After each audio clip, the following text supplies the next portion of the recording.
Dear colleagues, good day to you. We are starting the work of this Northern Sustainable Development Forum, and we have this roundtable for permafrost monitoring and infrastructure stability in the Arctic. Today, we have a session on ensuring the sustainability of engineering structures in the Arctic. We have a plan to listen to 10 speeches, and yesterday we had some issues. That is why we will also have a speech by Vladimir Romanovsky. I would like to present our speakers. Viktor Dyumin, first Vice Rector of Tomsk State University. Alexander Fedorov, Deputy Director of Melnikov Permafrost Institute. Artyom Naberezhny, leading research scientist at Melnikov Permafrost Institute. Igor Prokopyuk, Director General of Rusgeotech. And Zhelezniak Mikhail, Director of Melnikov Permafrost Institute. Dear colleagues, dear participants, as yesterday, we have a time limit of 15 minutes for each speech presentation, and I would like you to keep to it. And we start our work. So the first speech today is by Daniil Shesternyov.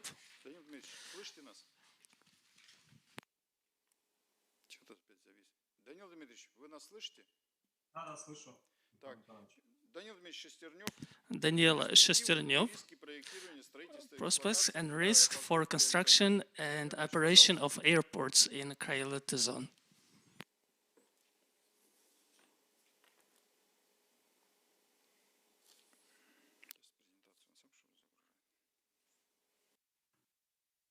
Презентация загрузилась, уважаемые коллеги? Да, мы вас видим. Пожалуйста. Good day to you, dear colleagues. And I am now going to be speaking today about the prospects and risks of designing, construction, and operation of airports in permafrost areas. Airport is a set of buildings for receiving and sending airliners and ensuring air connections, and it has an airfield, cargo terminal, passenger terminal, and other buildings that are necessary for it. All of the buildings are divided into principal buildings and additional buildings. An airport is a complex system that has many different parts. All of the buildings are shown on this slide. Here, you can see the spread of permafrost in Russia by area. It's at the left upper part of the slide. In the lower right, you can see the location of civil airports in Russia. Red dots are all the airports or airfields.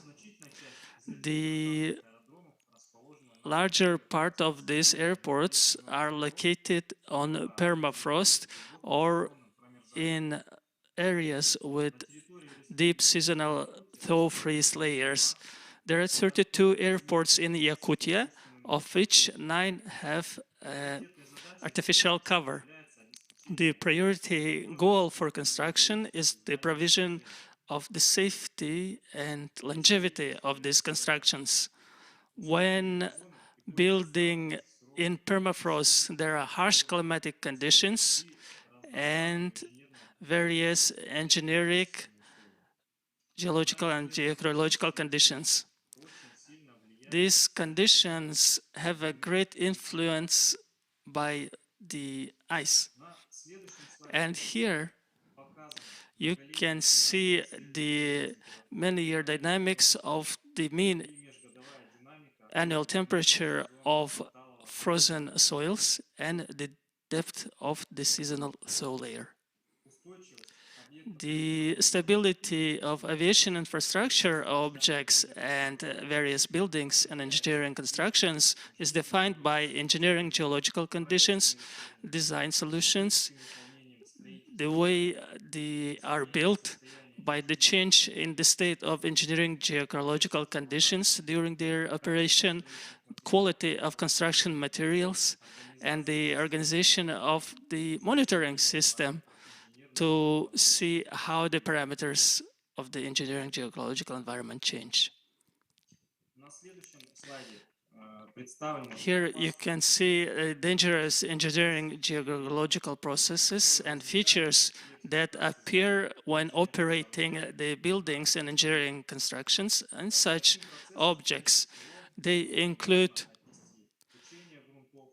the fogging of the area, heaving of the ground, the collapse of the ground, permafrost, degradation and aggradation of permafrosts, and increase in the depth of the thaw freeze layer, erosion, and all of this leads to negative influence on the constructions of airports. In 2020,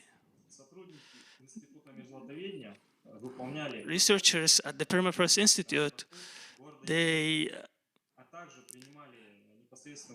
had field work in Yakutsk airport, and they also did some research in other airports and airfields, such as in Magan, Nurba, and so on. And the need for this work, for this research, was due to the changes in the engineering geological conditions and the appearance of dangerous processes, as well as the formations that were seen in these airports. And third, the planned reconstructions of these airports in 2021-2022. And on this slide, you can see the Yakutsk airport and the processes and deformations that occur there. Here, you can see the researchers of the Permafrost Institute who took part in our research work, field work. We had quite a few of them working there, and from many different departments of our institute. Yakutsk airport was the site of a large amount of work for studying engineering geological works, and the results are here. You can see there the main parameters of this work. Of course, the main works included the boring of different drill holes with a diameter up to 160 millimeters, and there have been a number of monitoring stations set up to monitor temperatures of the ground. Also, we had different boreholes to monitor the level of underground water. There have been quite a lot of laboratory testing works, geophysical research, using the different methods of georadiolocation and so on. While doing research, we have collected quite a lot of data which characterize the different layers underground, their physical and mechanical characteristics, their temperature regime. For thawing layers, we also defined their mechanical characteristics using statistical zonding. We have also identified the upper layer of permafrost, the underground water, the flow of underground water, and other different indicators. We, on this slide, show the results of our work, which were presented as maps and schemes. And all of these maps have a scale of 1 to 5,000. And this included the map of the upper layer of permafrost, map of the temperature ranges, map of engineering and geological conditions, and the typization of the territory according to thermometric data. Here you can see the map according to the thermometric research data at a depth of 10 meters.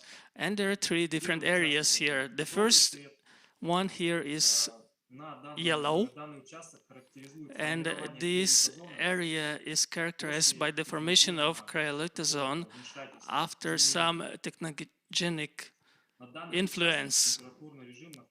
And the temperature regime here is still being set. And the ground temperature is from positive degrees to minus 0.2 to 0.9 degrees. The average temperature there is minus 0.5 degrees centigrade. The second area, green colored, is with temperature regimes that are close to natural ones, and has the soil temperature from negative 1.4 to negative 2.3 degrees centigrade, with an average temperature of minus 1.9 degrees centigrade. And the third area, colored blue here,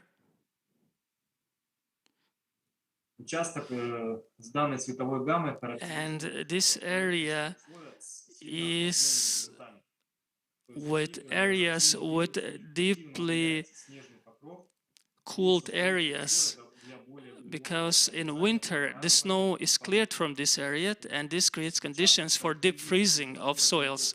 And the temperature of soils there is from minus 3.3 degrees to negative 7.2 degrees.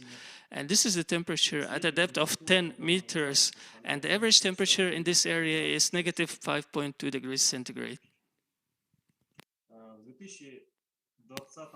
In 2020, we have bored 25 boreholes to monitor temperature regime. And on this slide, you can see the process of monitoring temperatures and the map of temperatures underground.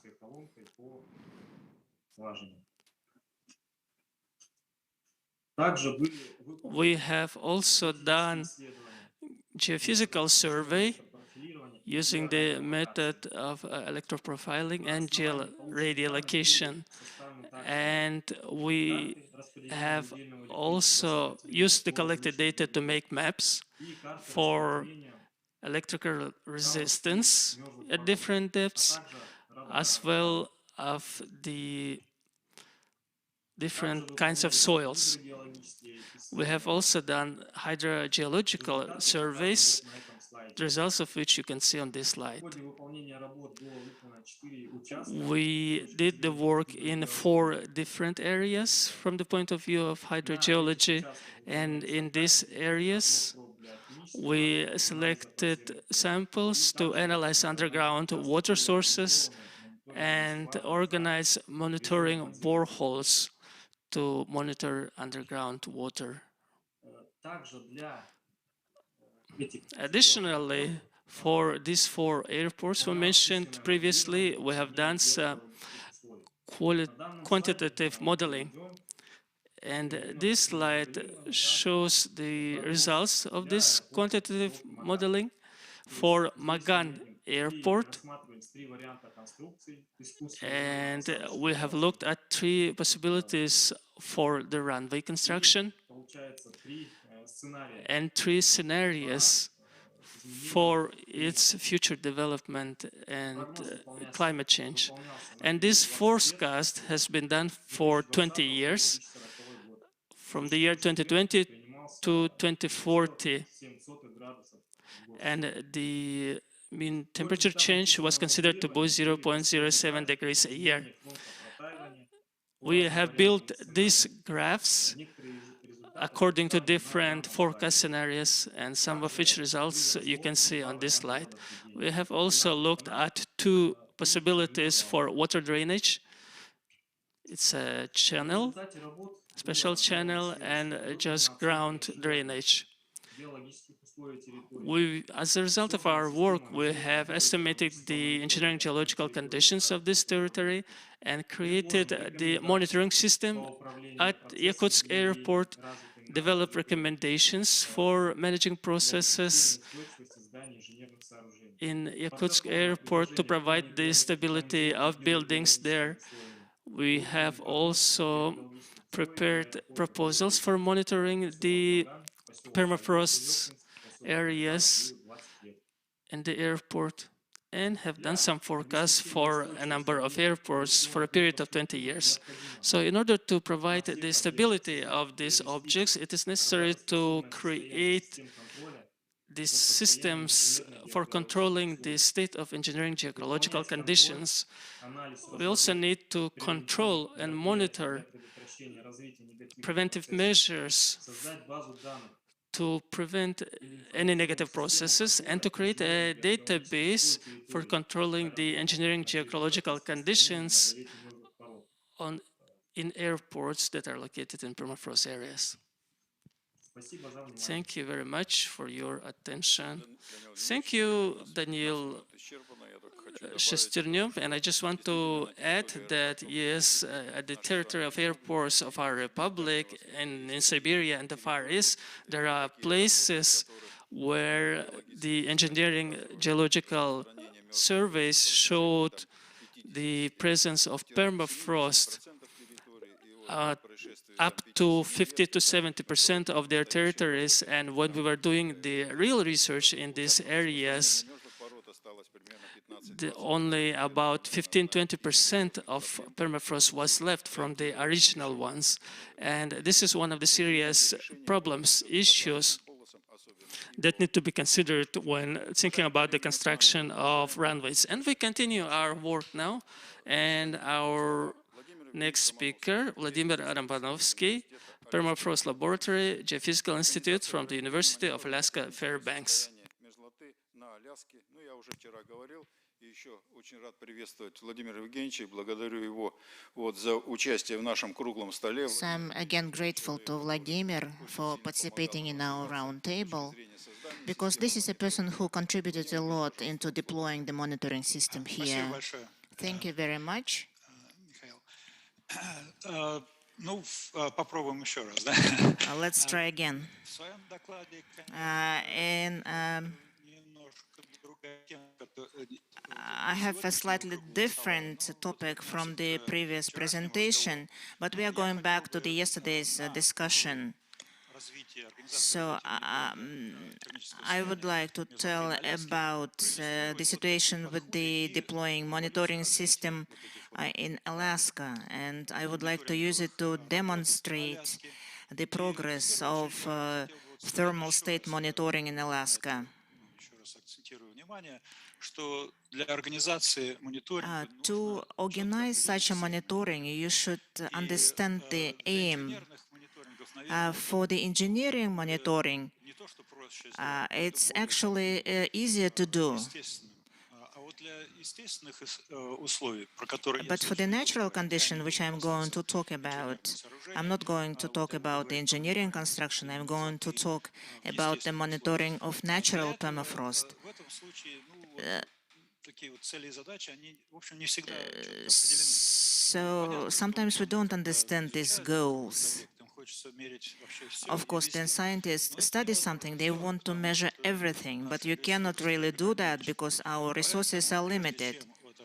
So that's why before arranging any monitoring network, you should identify precisely your goals, some reachable goals.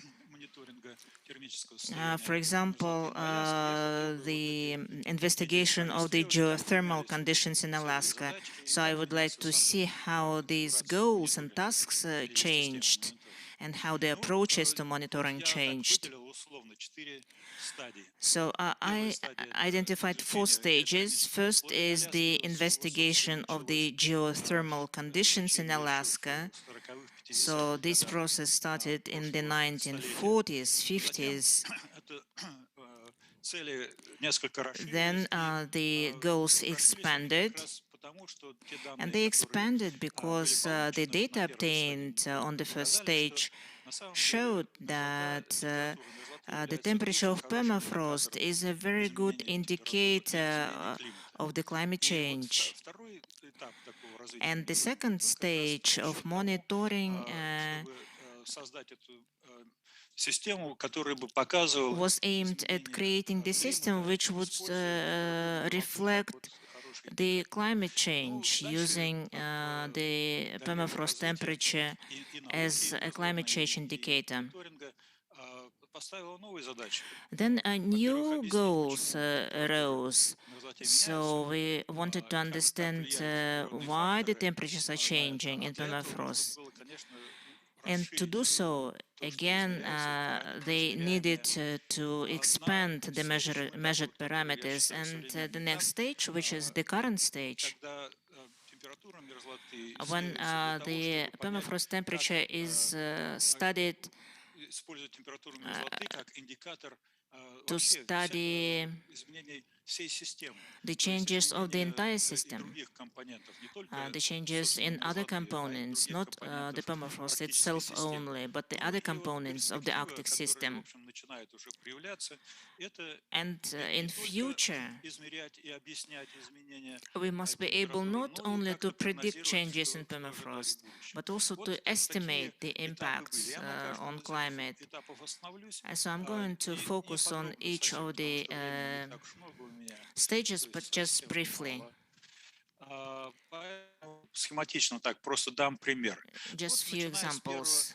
So stage 1, which started in the 1940s, 50s, by Luckenbrook, Marshall. So they drilled deep holes on the northern slope of Alaska. And here we see the results of this temperature monitoring in the geological boreholes, which were reused for measuring temperature. So they were 200, 500, up to 1,000 meters. So the idea was to measure the heat wave, heat flow, and when they analyzed the results, they noticed some patterns which showed that in the upper, like 100 meters, the temperature deviates from straight lines. And these deviations were explained as the global warming in the 20th century.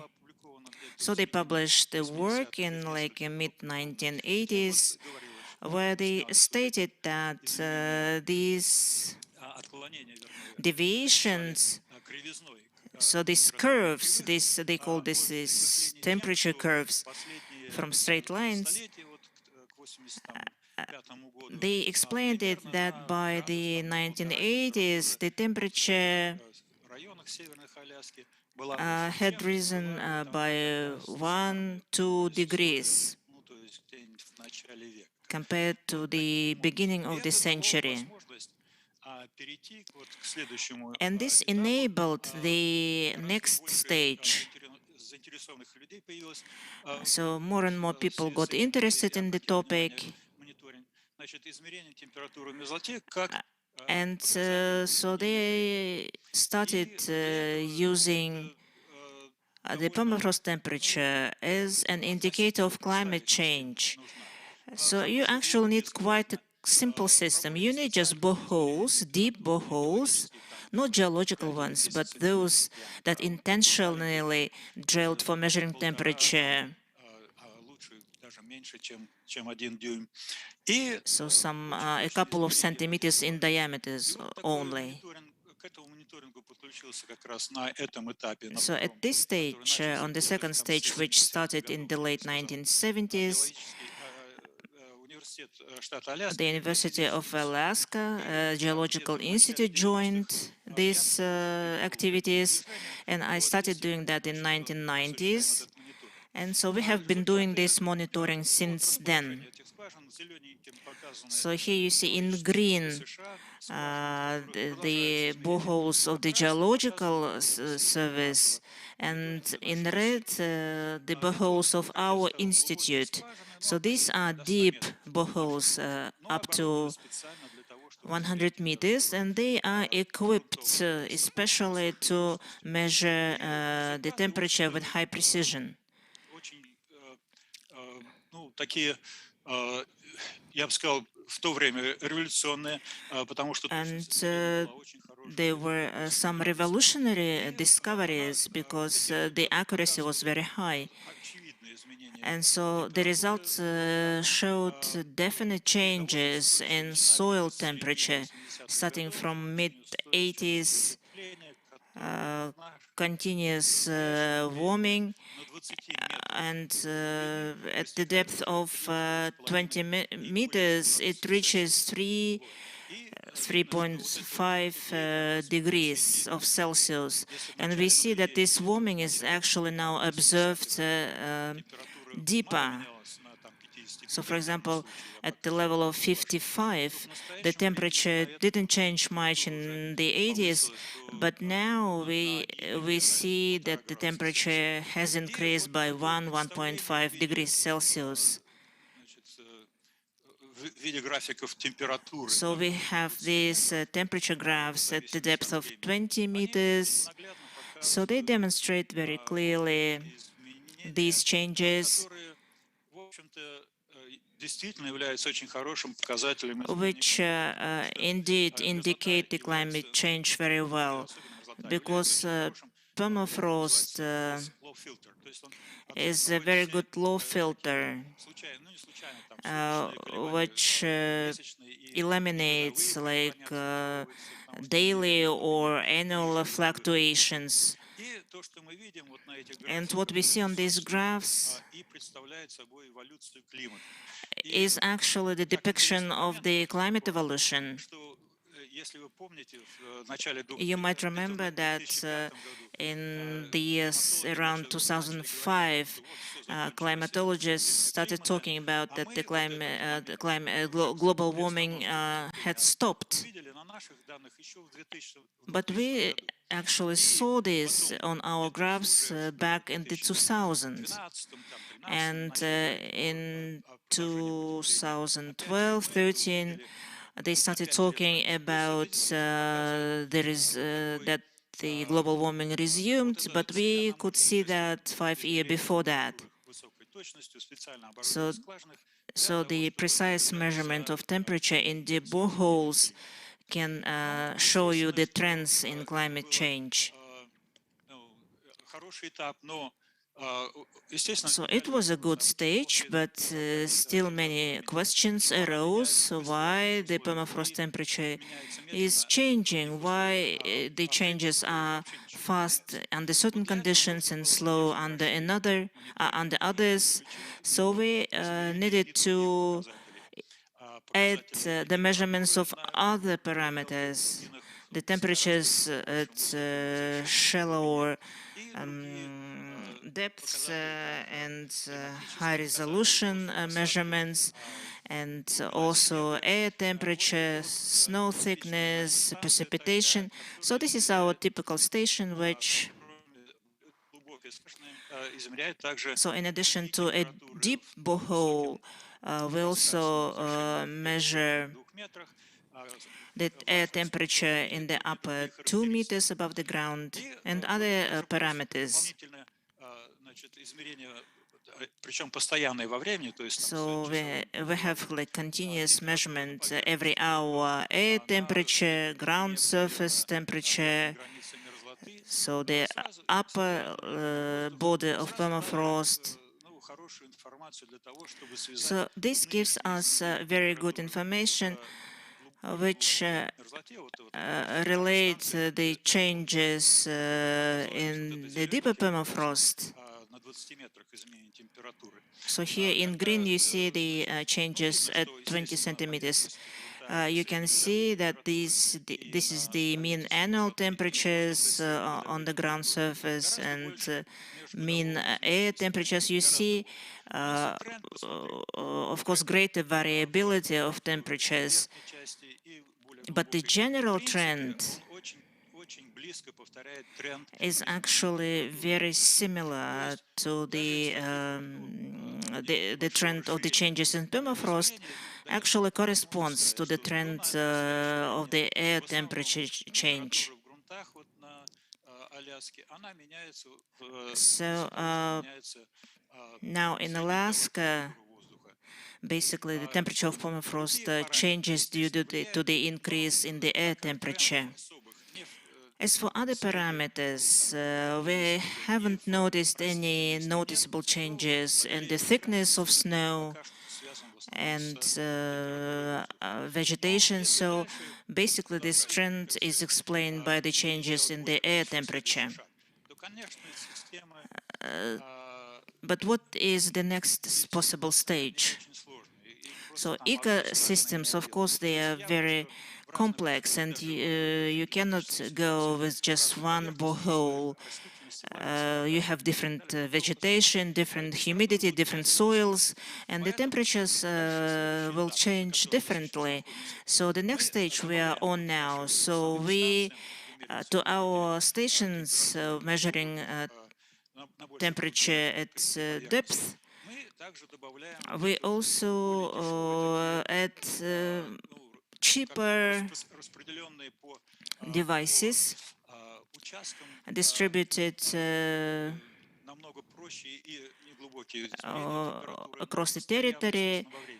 So again, continuous monitoring of temperature. So the combination of stations with smaller devices for each type of vegetation gives us a good opportunity to see how the temperature changes depending on the landscape. And also we can extrapolate these data for the entire territory. Recently we published an article, so this is when we move from the landscape map to the temperature map. So when we have stations and certain spots on each type of landscape, and then when move from the landscape map to the temperature map. So we used Landsat system to classify territories. So the resolution is 30 meters. Of course, the soil temperatures are very important, but everyone wants to know what is happening with permafrost, whether it's thawing due to the global warming. So back in mid-1990s, this CAM system of monitoring was established, and a lot of efforts were put into this project. I would say that the results are not that obvious as for temperature monitoring, because in certain areas you see that the thawing layer is becoming bigger, deeper, but this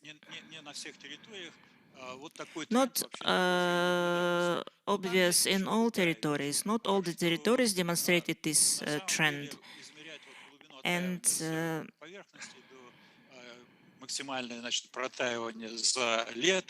so we measured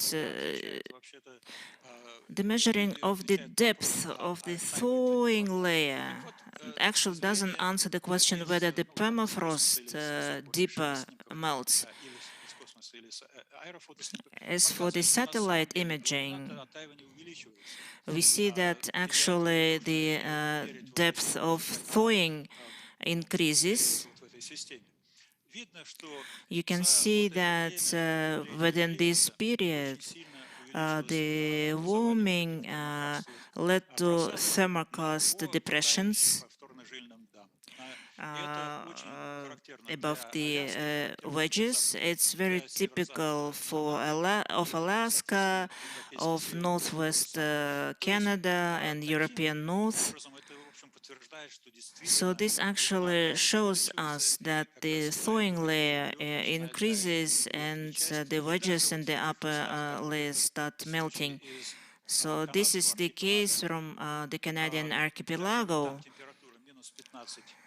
So you see with the temperature minus 15, the processes continue. Тогда я очень коротко совсем скажу по поводу прогноза. Just about the forecast. So forecast is a very important thing. And for the topic of your today's roundtable, how can we predict changes in temperature and melting of permafrost for construction? This is the example of the road connecting Prudhoe Bay with the rest of the world. So there used to be the road, and now what happens after the melting of permafrost? But this is just specific case, and I don't have time to talk about it. But you see how dramatic it can be.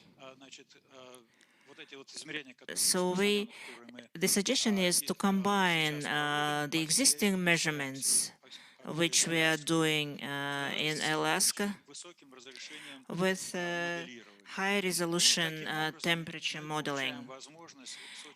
So then we will have the understanding of permafrost melting in natural conditions. So here are some recommendations, but these recommendations were for the monitoring session.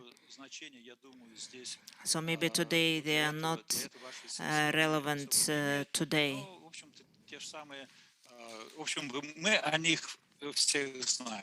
But we know about this.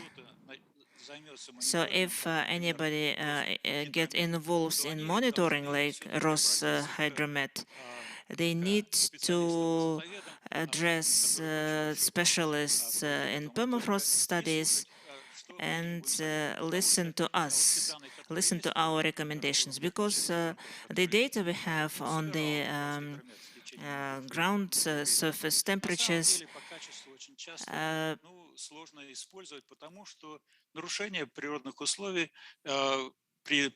better, because Roshydromet, they have data, but it's not sometimes very accurate, because there are like certain limitations in their monitoring system, but we do it better. So thank you for your attention, and wish you success. Thank you, Vladimir. And I have also a proposal that maybe in November we should get together. And we also have very interesting data collected, and maybe we can get together and maybe make some joint presentations. Yes, I can see that engineers are getting involved. They also start like dividing the objects by. Of course, you can classify not only natural conditions, but also plots for engineering constructions. Dear colleagues, our next speaker is Olga Matveyeva, and she's going to talk about maintaining technical resilience of constructions in the north.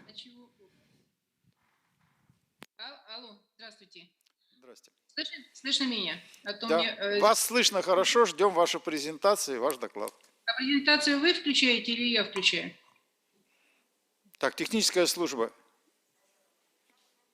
Как удобнее вам? Ольга Геннадьевна, как удобно? Вам включить или нам включить? Я включу тогда сама. Включу. Хорошо, мы услышали. Ага. Я листаю, да? Сама.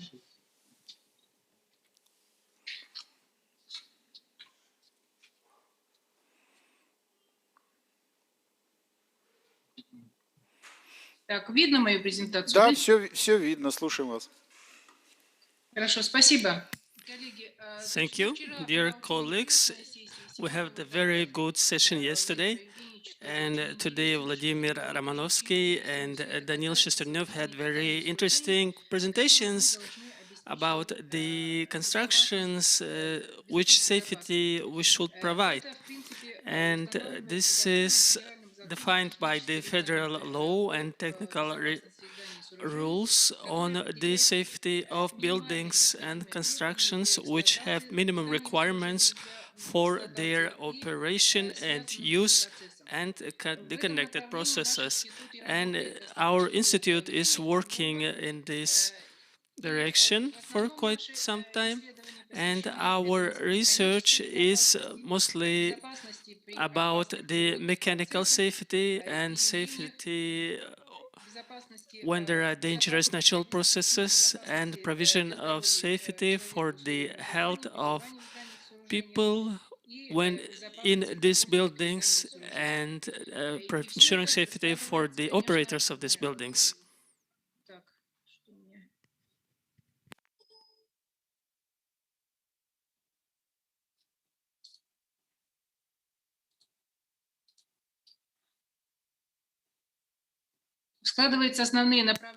And this defines the principal directions of the work of our institute, which you can see on this slide.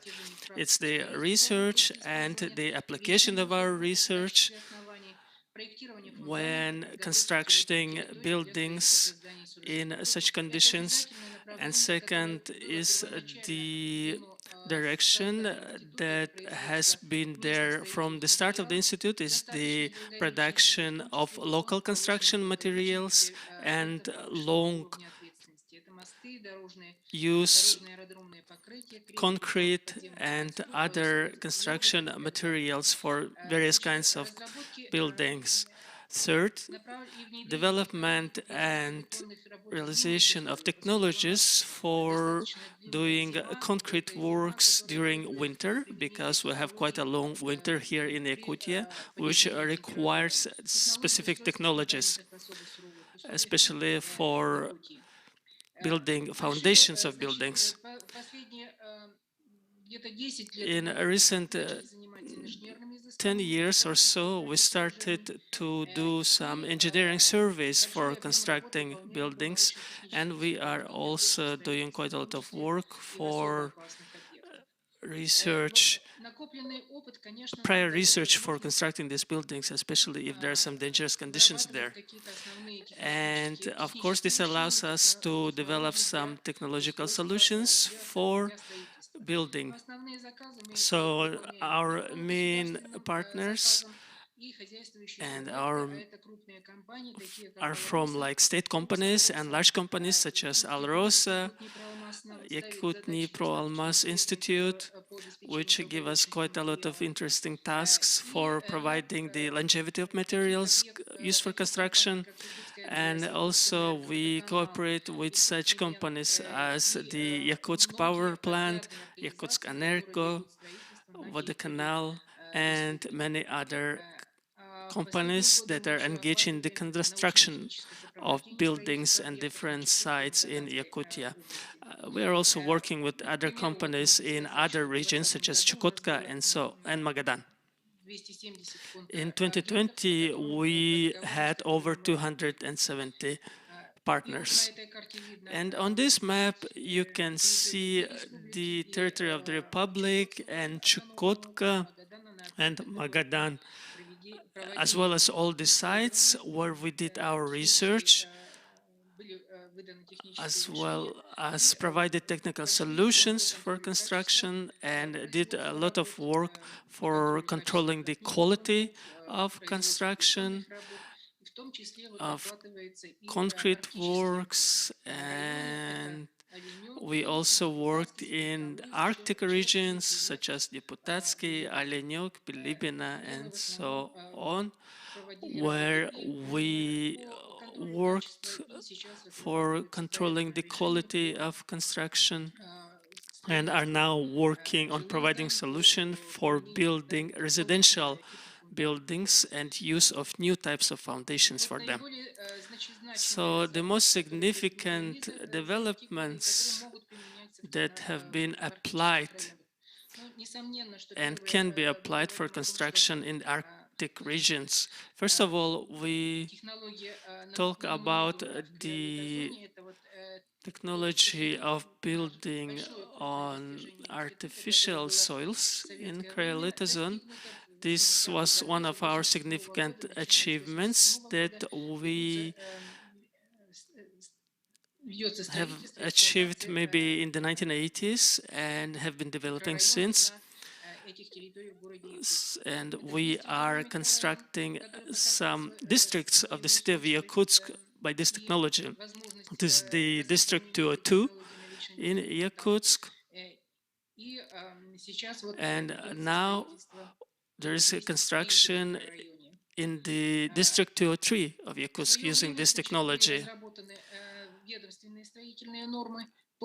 The construction norms have been developed previously for construction and building on this kind of artificial soils, and these norms are now no longer valid because there are no new technical requirements that have been adopted, and we are now working with the government of Yakutia to create new regulations for construction on artificial grounds, soils, and we think that this work should be slightly revised because we do not think that it actually corresponds to reality.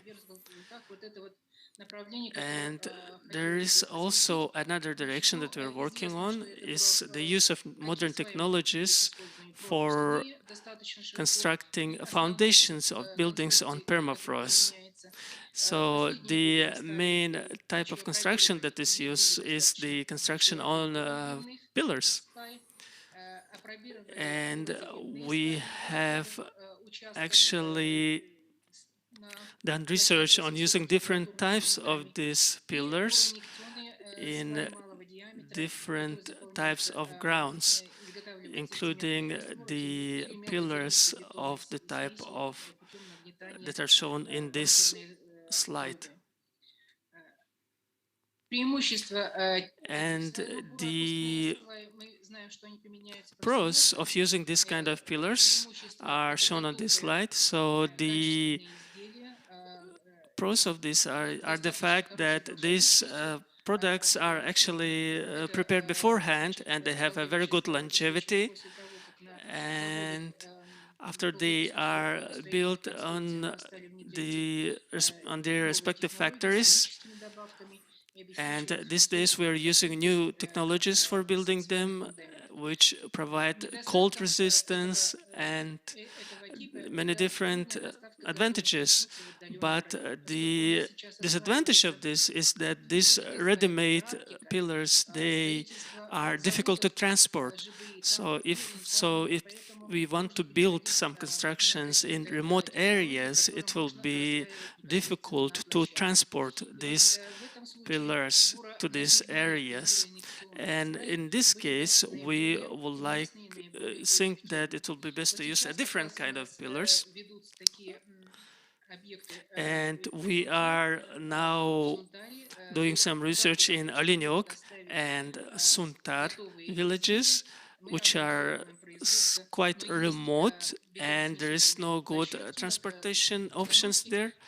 And there we are trying out new types of pillars the injection pillars, which can be built at the site in situ.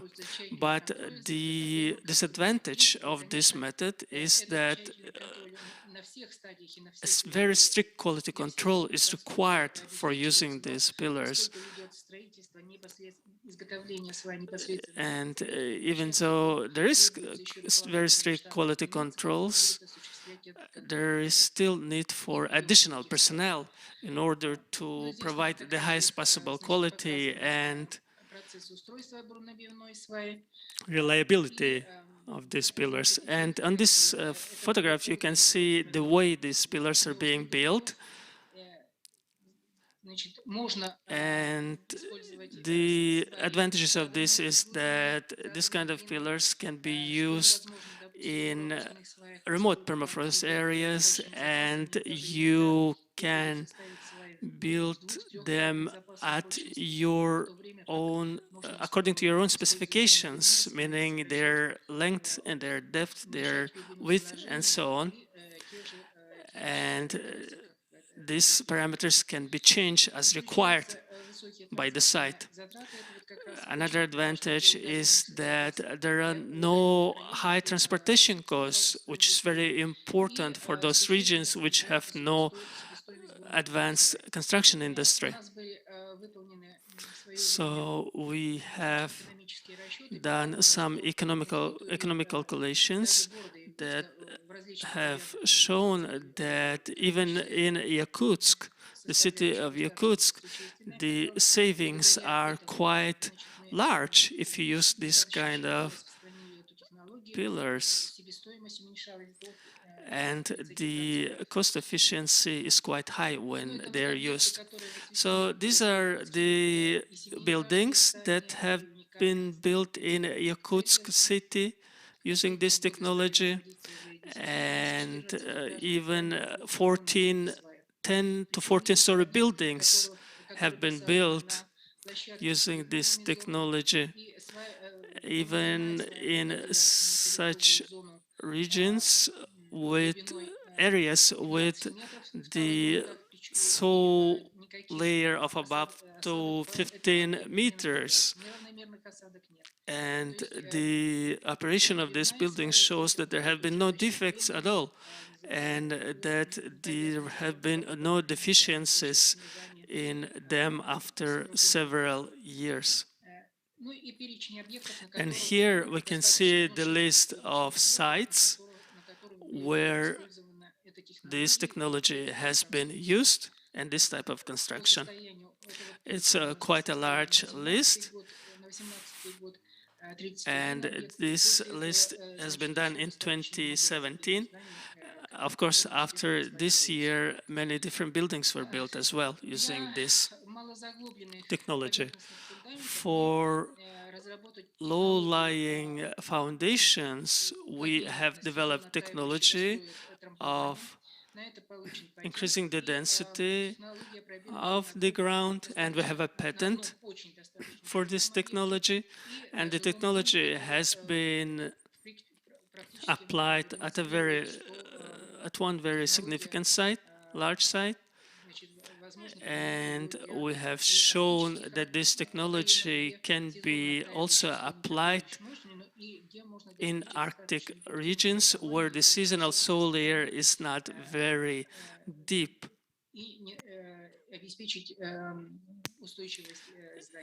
And this technology provides necessary stability for buildings. And this is the construction process when increasing the density of foundations.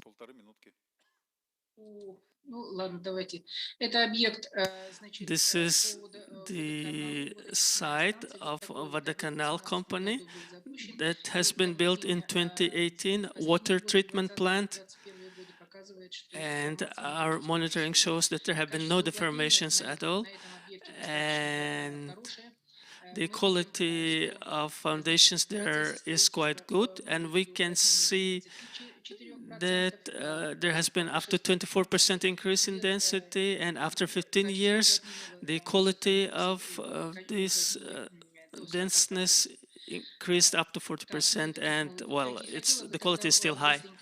And I want to say briefly about the concrete with high cold resistant properties. These are the different sites, such as the runway of airport, Yakutsk airport, and a number of mines and especially bridges.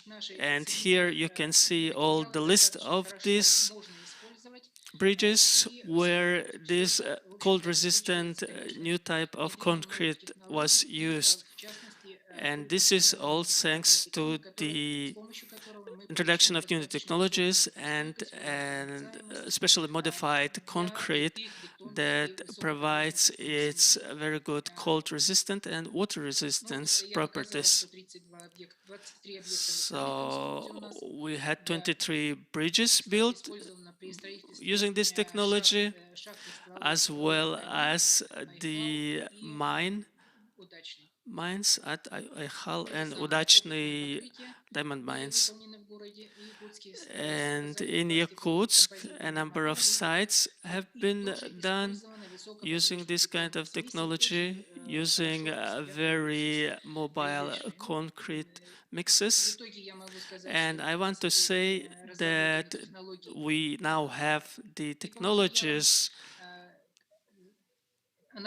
of using these materials, new materials, and our analysis shows that our local materials can be used, and they are very useful for preparing cements and concrete for various kinds of uses, including for building transportation infrastructure objects.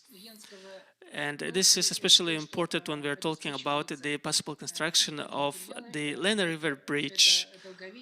And the advantages of these materials is their longevity, which is shown by the previous sites that I have talked about. And we have been using this technology since 1996.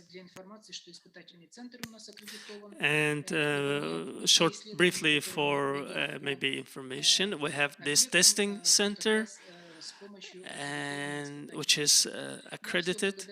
Thank you very much for your attention. Thank you. Dear colleagues, and we are now going to our next speaker, Igor Seremyatnikov.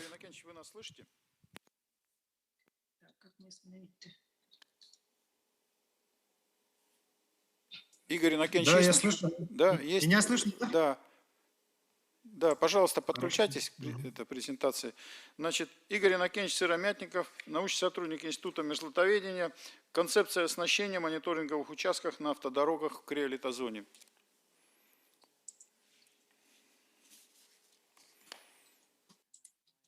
Так, я не могу пока включить демонстрацию экрана. Ольга Иннокентьевна, если вы нас слышите, отключитесь, пожалуйста. Я пытаюсь отключить.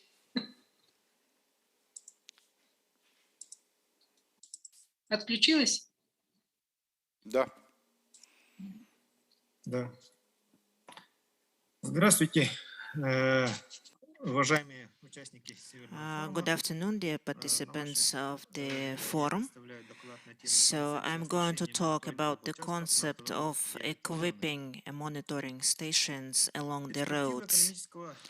So the prospects for economic... Извините, пожалуйста, презентацию мы не видим на экране. Вот сейчас появилось, все. Спасибо. Пожалуйста. Prospect of the economic and social development of Siberia is directly related to the exploration of natural resources and deployment of reliable transport infrastructure. So the northern ecosystems, they have a lot of, they have permafrost, which contains ice. And without taking this dynamic component into account, we cannot effectively explore the north. Here you see the state program on the transport infrastructure up to 2022. в Российской Федерации построено столько километров So дорог. here we see the number of kilometers to be built in the Russian Federation. So in lighter shade we see regional roads, in darker federal motorways. And you see that every year Все больше дорог должны быть we must launch more and more На этом слайде kilometers показана of схема roads. комплексному развитию Here you транспортного see the scheme of the потенциала comprehensive 2022 года. transport infrastructure Ну, тут development in the не Republic только until показано 2022. 24 покрытие, но So и you see обходимые not железные only дороги hard и, surface roads, but also ice roads and various pipelines. Ну, эта картинка уже была показана. So you have seen already this picture yesterday. This is a popular image which shows the spread of permafrost in Russia and in the world. Ну и потепление климата у нас And now the climate warming, which goes rapidly in our republic. So that's why the resilience of engineering constructions is one of the main tasks for ensuring sustainable development. Как показано на этой As you see in this slide, about 70% of Yakutia requires some special techniques of exploration because we have soils with high ice content. So what happens when the changes occur in soils with high ice content?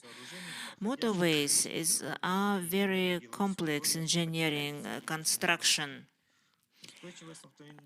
and the stability of motorways is determined by engineering, geological conditions, designs, technical realization of the project, changes in the natural environment, and the quality of the surface cover.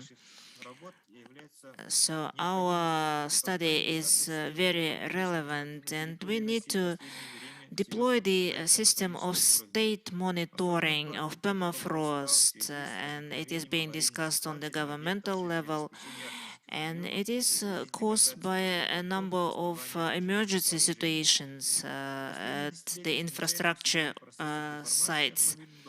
So in the last 10 years, we have noticed deterioration of motorways on permafrost. So these signals of the changes in the permafrost at the foundation of motorways. And what are the main tasks? So we need to work out the principles of the monitoring system and developing the concept of equipping these stations on sites and identify the causes of deformations and their forecast. So we need to identify key points to establish monitoring sites. So we need to classify the areas by types. So the number of the stations is not regulated. It is determined by the landscape. So here you see the scheme for equipping a station. So I'm going to be talking in more detail and more specifically.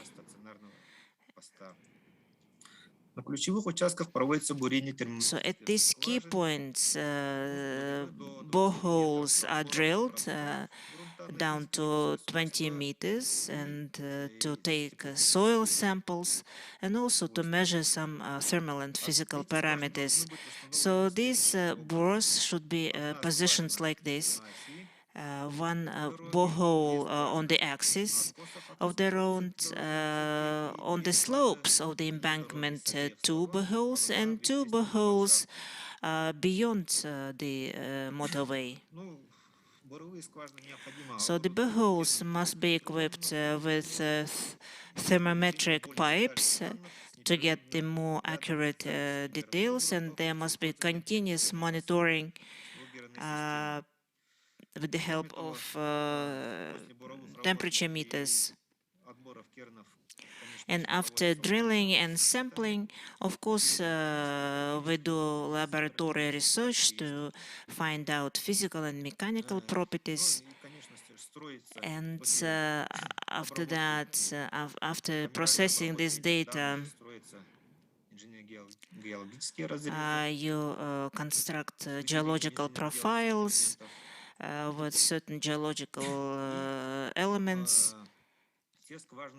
And all the boreholes are equipped with this equipment. So you can see here on the slide. So you have these temperature lines with lodges.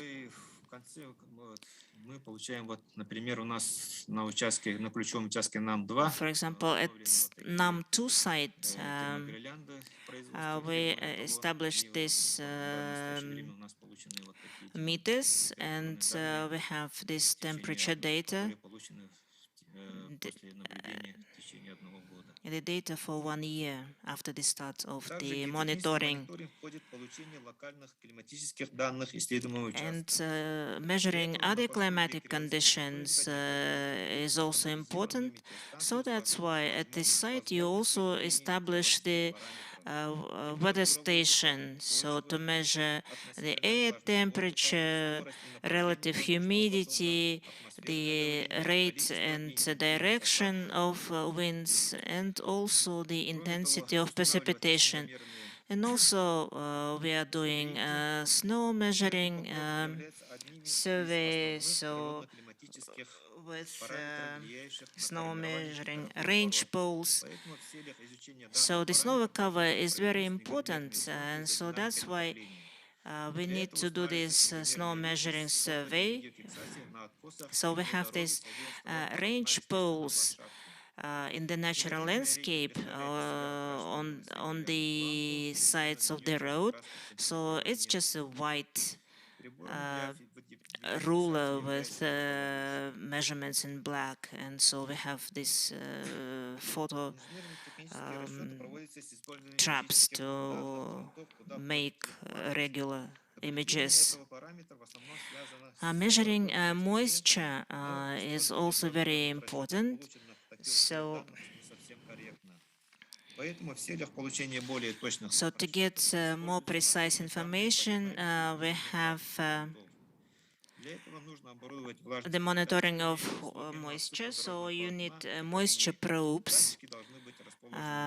They must be located at the depths of 25, 50, 75, 100, and 150 centimeters. So these are the samples of such probes to measure moisture. And this is another lodger device which records the data from the probes. To measure the heat flow, you also need to measure heat flows. So we also use these probes and lodges, so which are located at the depths of 20 centimeters. So near the road, under the road, and in the natural conditions. So this probe is by Etalon company. So it measures the heat flow and its density.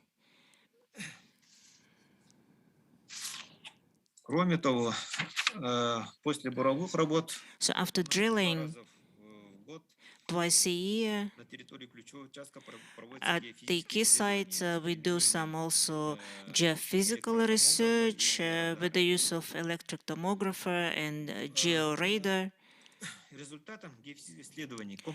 And this geophysical research lays basis for creating geological profiles and with the forecasting of the areas of soil loosening, and also it outlines the areas of flow resistance. Игорь Накенч, у вас 1 минутка, извините меня. Кроме того, 2 раза в год с использованием Also twice a year in spring after melting of snow and after falling of snow, we make geoscanner imaging. It's a very precise device, so we built 3D models of the surface to see the changes in the terrain, so some depressions or bulges, and so everything is visible in these geoscanning images. And then you create these engineering geocryological maps, and so all the data is integrated and you get a 3D model to see what is going under the road. And so you see one of the examples on this slide. And so in conclusion, to control and for effective control and operation of motorways, you need to have a reliable system of geotechnical monitoring. So you need to deploy a network of stations with equipment, and this will enable us to respond to the changes adequately. So the information received from these stations will help to monitor the condition of road constructions and to work out preventive measures for correcting and maintaining the roads. Thank you for your attention. Thank you. Thank you for your report, for your interesting report. So, dear colleagues, our next speaker is Rudolf Jan, senior researcher of the Institute, Melnikov Permafrost Institute.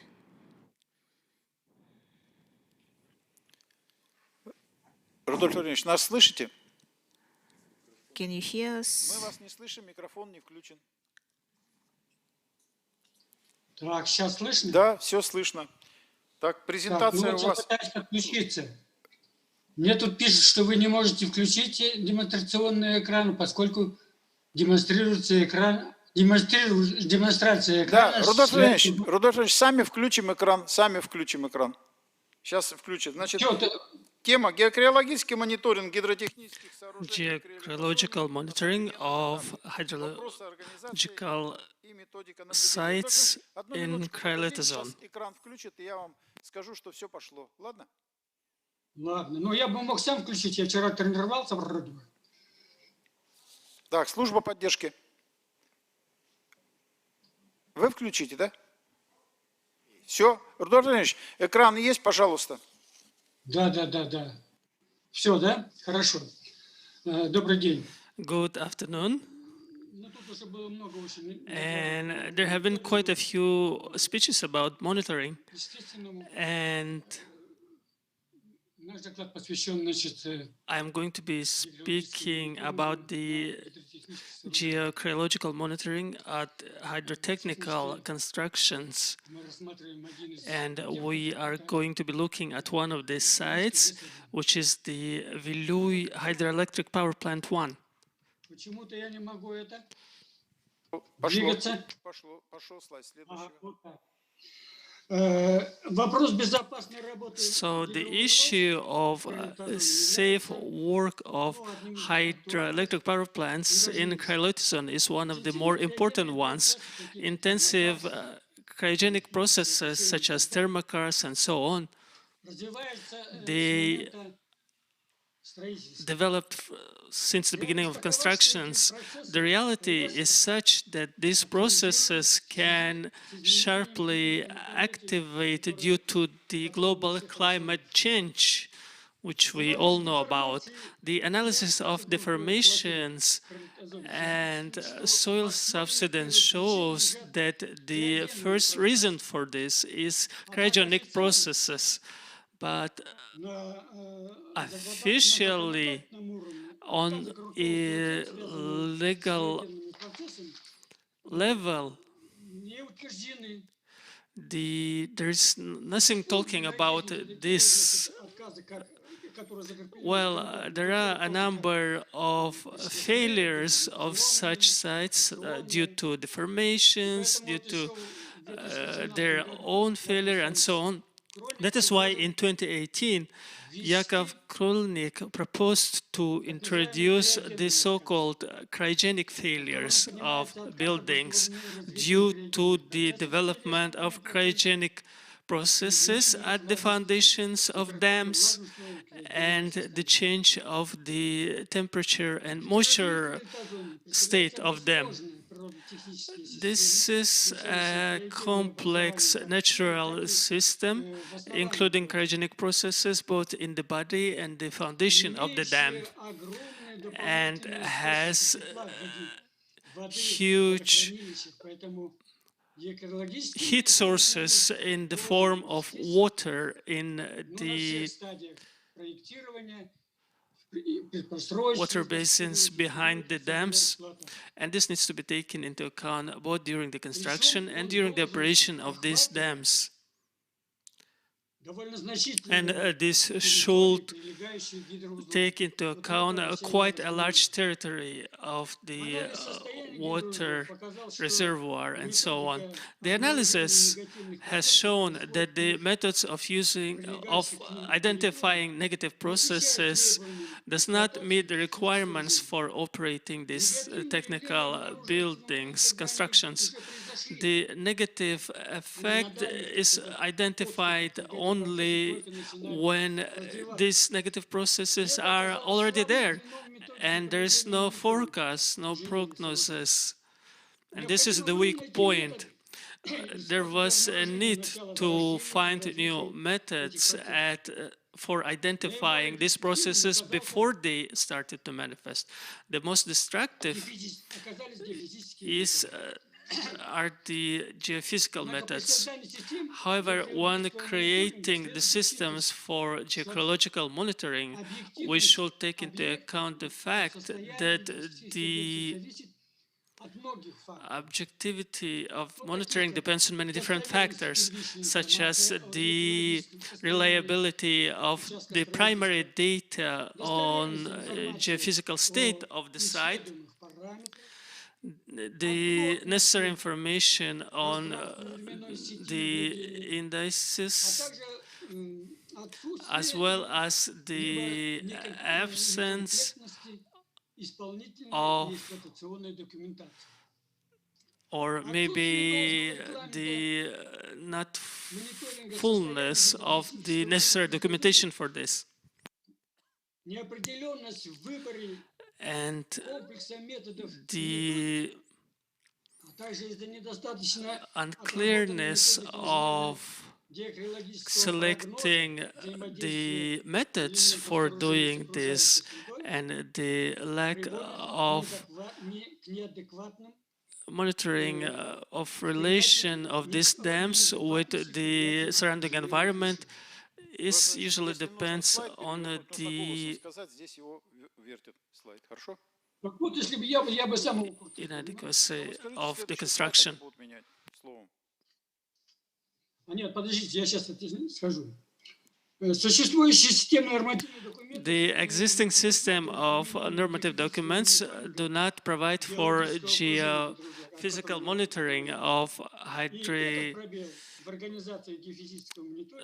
constructions, and this should be rectified. And the example of this can be the work of the Permafrost Institute on geological control of Vilui hydroelectric power plants 1 and 2. And on this slide, you can see мониторинговые the профили, вот здесь monitoring просто посмотрите, profiles левый, правый, on the dam. значит, слайд. The upper right photo and the lower right side shows how the dam relates to the coast.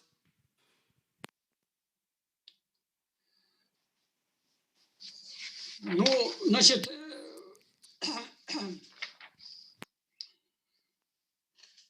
вот я говорил о том, что I talked about the fact that we do not get reliable data, прогнозных данных.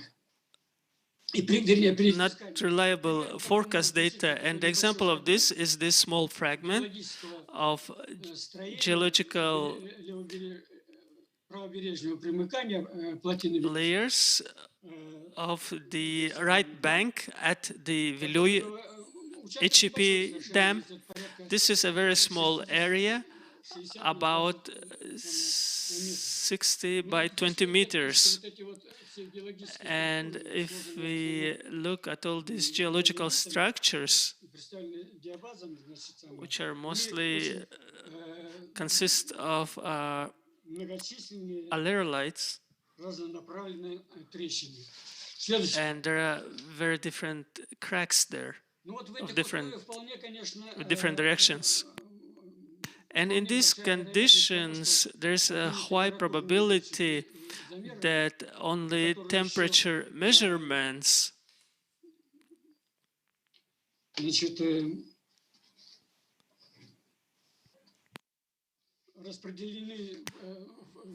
which are also spread over time, we cannot fully identify the beginning of processes that are underway in these massives. And in these conditions, we can basically do not see when these processes start manifesting. And there are a number of factors that define the danger to these constructions. First of all, is the disruption in the geophysical conditions of the territory. Second is the rules for operating, the fact that the rules for operating these constructions do not provide for monitoring the degradation of the grounds in areas that are not within these sites.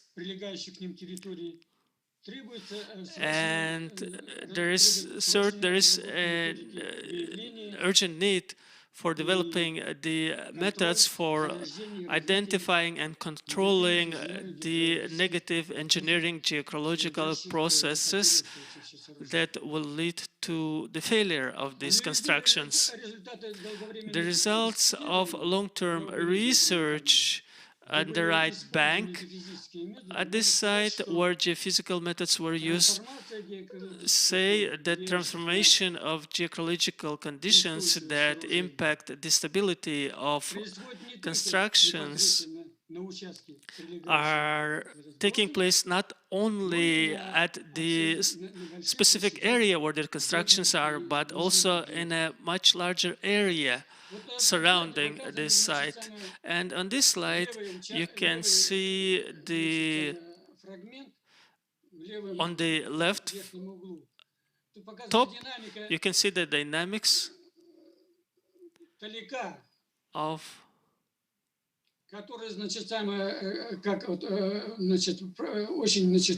temperatures, which rapidly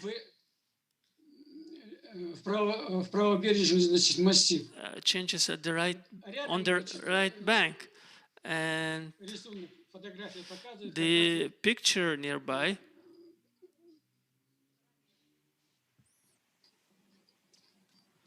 трещины, которые shows the cracks that have appeared in this right bank massif. ниже And below показан, значит, фрагмент is a как раз fragment тех of геофизических, значит, geophysical profiles значит, организованы при that исследовании were organized when researching the processes that правобережья Приморского. are taking part in this area. Следующий слайд. И вот динамика, значит, And the dynamics of temperatures правобережного примыкания in the right bank представлена на of этом the слайде, river показывает, at Veluy Hydroelectric Power Plant 1 and 2 show она довольно, значит, самая that происходит it интенсивно, is very и не только, значит, intensive, верхних горизонтов, and not only in the upper horizons, но и but на значительных also глубинах. Например, вот at здесь significant наличие depths. фрагмента For example, показывает the lower chart зарождение shows и the дальнейшее beginning and расщепление the continuing грунтов основания на глубине degradation of soils at a depth of 30 meters.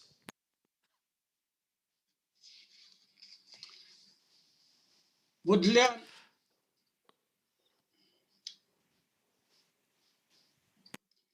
оперативного выявления For возникновения и the развития таких процессов необходимо identification of such processes, автономных it is измерительных necessary to use систем, autonomous monitoring системы с systems, обратной связью.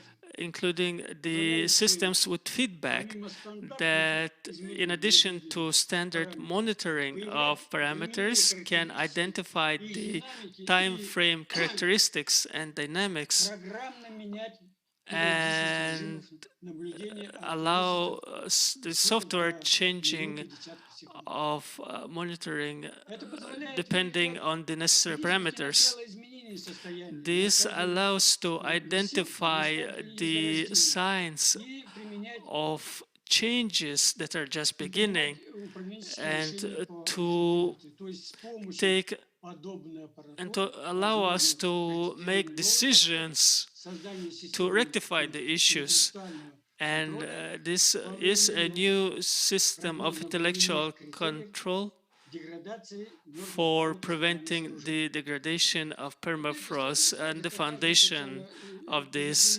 constructions. And on this slide, you can see the results исследований of research температурного режима of temperature regime в самом теле плотины.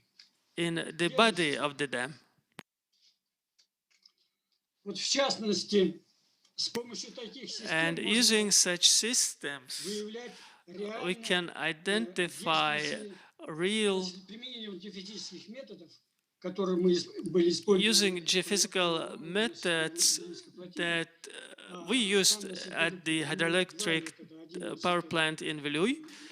Two methods, it's electrotomography, and two is the georadar research. с помощью таких методов And можно using these выявлять methods, реально we can действующий identify коллектор внутри расщепленной really и это вот показано здесь. acting water collector state, and this can be seen on this slide on the left and on the right. Когда, значит, выявляются отдельные When коллекторы, the водные коллекторы, и individual water collectors are identified. Артур Ильич, у вас осталось 1,5 минутки. Ой, так, ну ладно, хорошо. Кроме того, целесообразно Additionally, использовать системы для it изменения is измерительных necessary to показателей, use с помощью logging которых system, можно using which, помимо измерения температуры, in addition to измерять и monitoring temperature, the salinity can be monitored. оперативный материал, And this allows to receive real-time data on the character of the temperature of soils and to control the appearance of water sharing in this area. Ну вот тут показаны, значит, And on this slide, you can see the results обработки и интерпретации of processing and interpreting of geophysical data from the massive and the body of the dam.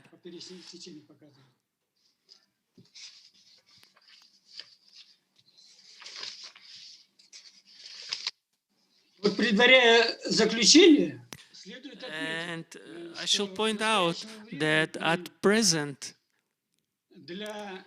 for hydrotechnical constructions, there is not even a basic set of geophysical methods for monitoring the surrounding soils. And there is no methods for geological forecasting for these sites and their interaction with the surrounding environment. This is not only because of the complexity of each site, but also due to the fact that this problem is not tackled by the specialized organizations which do not have the necessary personnel and do not have the properly qualified personnel for doing this kind of work. Besides, the controlling of such sites and constructions is also complicated by the fact that these sites are getting old, and this makes the need for control even more urgent. And we need to point out that the rules for operating hydroelectric power plants in cryolithozone need specific corrections to include the geological monitoring of the surrounding areas. The results that we have received show that there is a need for an integrated system of monitoring and observation, and this should be created by joining together the control and observation networks with the existing systems online. And we're seeing that there is urgent need for work in aggregating the many-year data into a single database using special software and methods that would allow the analytical centers to forecast the future of these sites. And the first work in this step was a monograph by Chan River. Thank you. And we now have a 15-minute break. And after 15-minute break, we will continue our work with a presentation from Guo Yin. 15 minutes break.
Dear conference participants, we are on a coffee break right now.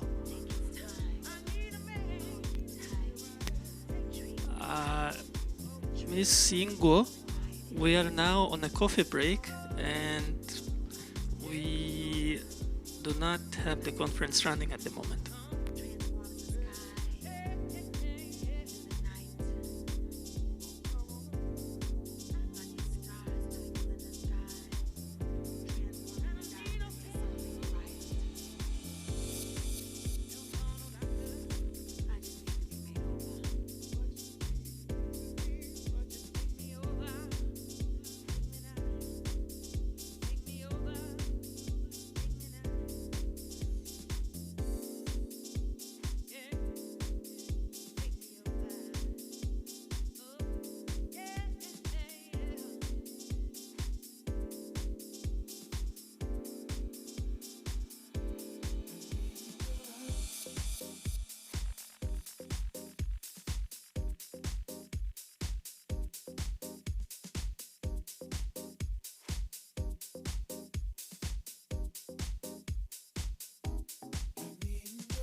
Dear Yingo, we are now on a coffee break and we will be continuing in about 1 to 2 minutes the presentation. So could you please wait a little bit? The moderator will tell us when we start.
Okay, I will continue. This is the messy erased and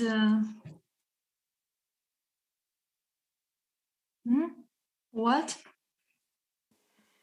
What? Okay, we will continue. Мы продолжаем, да? So, shall we continue our session? Так, продолжаем. So we are continuing our roundtable Мониторинг литозоны и меры по on monitoring the permafrost and ensuring resilience of engineering constructions in the Arctic. Mr. Железняк is busy now, so now Alexander Fedorov, I am the moderator, and our first speaker after the coffee break is from Go In, from Lanzhou of China, who is going to talk about environmental and engineering problems caused by permafrost degradation in the northeast of China. So Go In, please, the floor is yours. I will continue all from the beginning. Пожалуйста, начинайте. From the beginning, from the beginning, please. From the beginning, please. Start to presentation. Go in. Then I will continue Пожалуйста, my go in. presentation. Есть? Нет? Посмотрите, пожалуйста. По-английски говорю.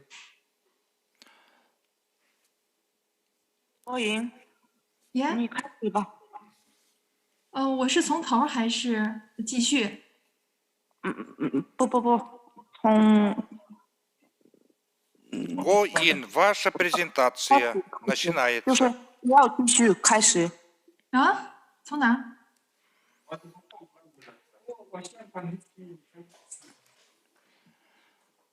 你会说英语吗？ I can speak English. 你换你的语言。I change 那个translator。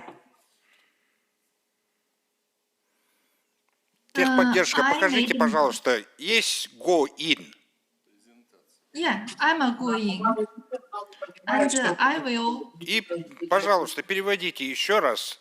Слово предоставляется go in. So the floor goes to Go In. Please, your presentation. You can start from the start. Just start. Please From start. the third spot. Please start. Or from. Of presentation. From the beginning. Yes, from the beginning, please. Yes, from the beginning. From the beginning. Yes, exactly. From the beginning. Yes. Today I will talk about environmental.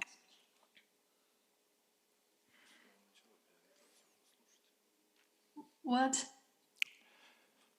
Пусть начинает презентацию. Переведите. Yes, I can hear you.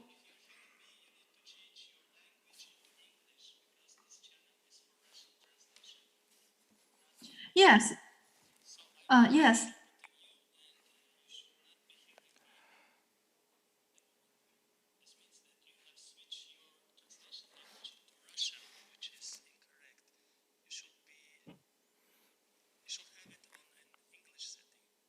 Нет презентации. Yes, I made in English.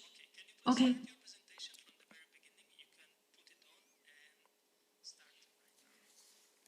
Okay, thank you.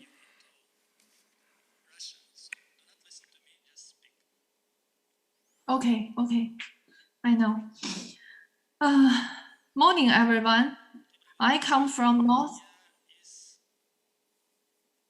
Morning, everyone. I come from Northeast Forest University, China, Institute of Cold Region Science and Engineering. I'm very glad to have a chance to communicate here about the research results in cold region. Next, on behalf of our research team, I will introduce our research result in cold region of northeast of China. That is the environmental and engineering problems caused by permafrost degradation in northeast of China. My presentation has 3 parts. And the first is the climate change and permafrost degradation.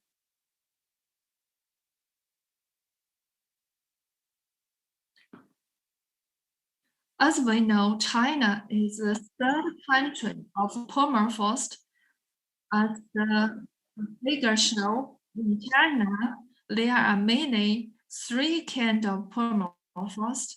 The first is in here is a Tibet plateau, and the second. So go in, please switch on your presentation. Please share your screen.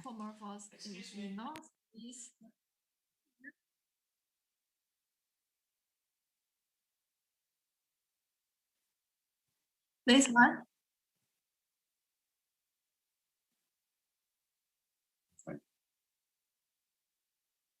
You can't now see the presentation. 这怎么又看不着我的 PPT 了呢？哎呀，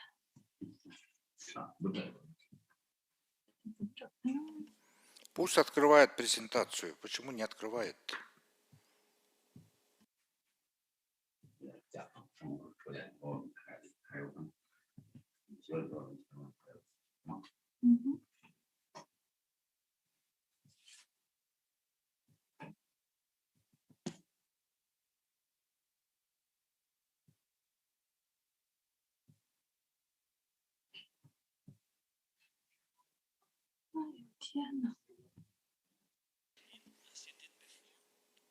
Скажите, там на экране внизу есть.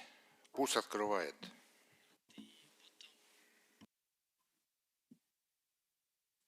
Yeah, just now I 就看不着了呢。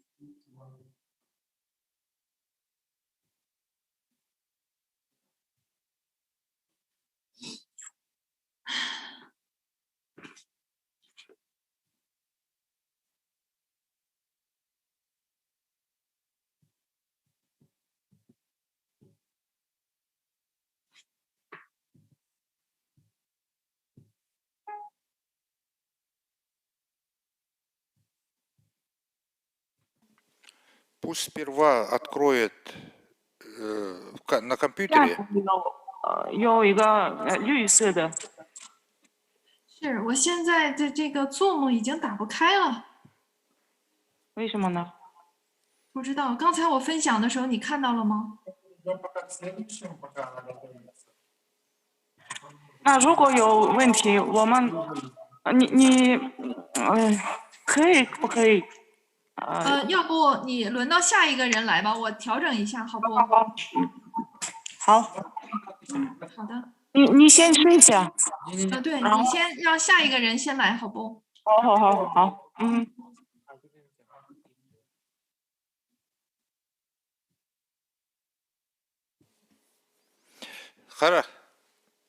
Хорошо. Так, Лю Вейбо есть? Is Liu Weibo with us? Тогда мы даем слово следующему докладчику Лю Вейбо. Okay. Can you hear me? Да, слышно. Okay. I'm gonna share my screen.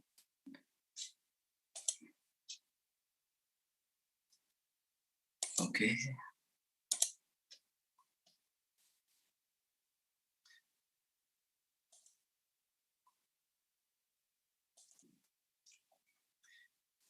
Okay, good morning, everyone. I'm Weibli from the State Key Lab of Frozen Soil Engineering based in Lizhou, China. My presentation is a complex cryohydrologic dynamics in the Talik River system in the continuous permafrost zone of northern Quebec, Canada. Actually, this work was carried out when I was a postdoc at the Center for Northern Studies at Laval University from 2018 to 2021. And in my presentation, I'm going to answer this question. Despite a very cold environment in the continuous permafrost zone in Nunavut without run of water in winter, how could large ice form each year in the floodplain of the Kunkuluk River at the Saluit? Okay.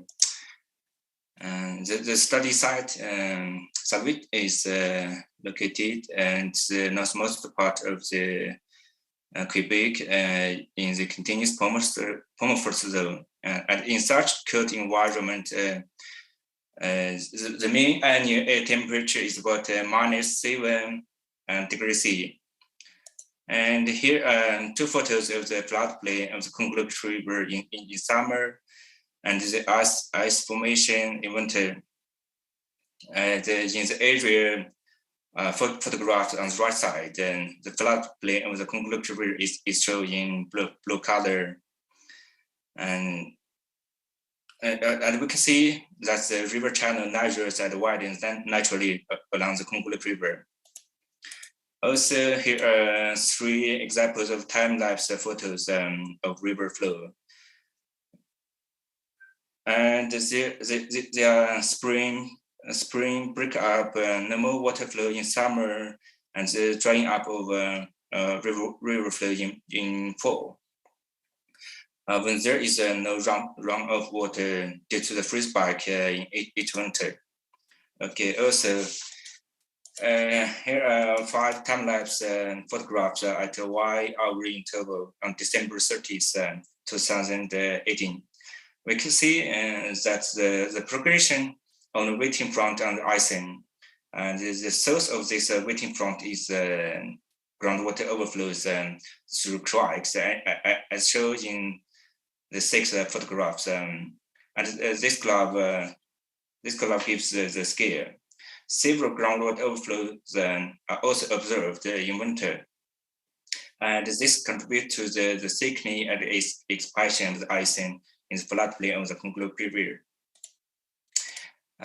Basically, Talik is a layer of a perennially unfrozen ground within permafrost because of heat transfer from what flow in the riverbed. There is a tube-like talik underneath the Kunkuluk River, as delineated from ERT models.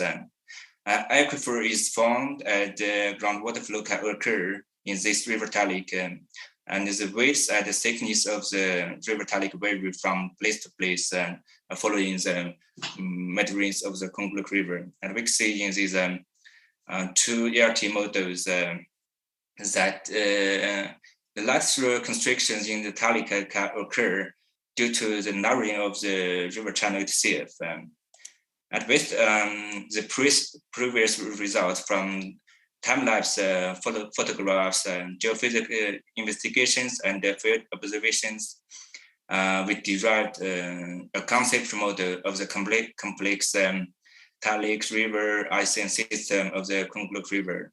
And in summer, there is no icing in the floodplain, and the riverbed is not frozen.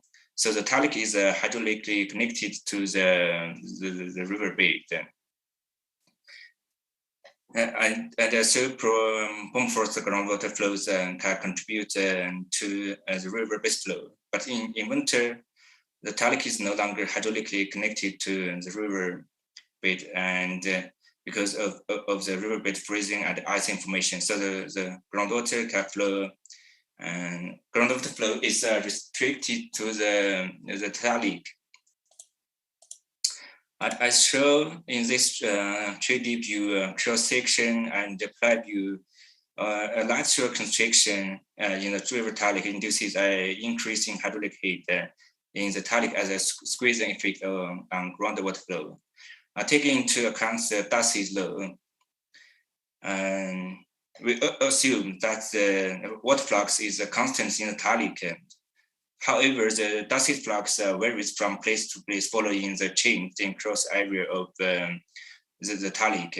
A decrease in cross area induces an increase in hydraulic heat.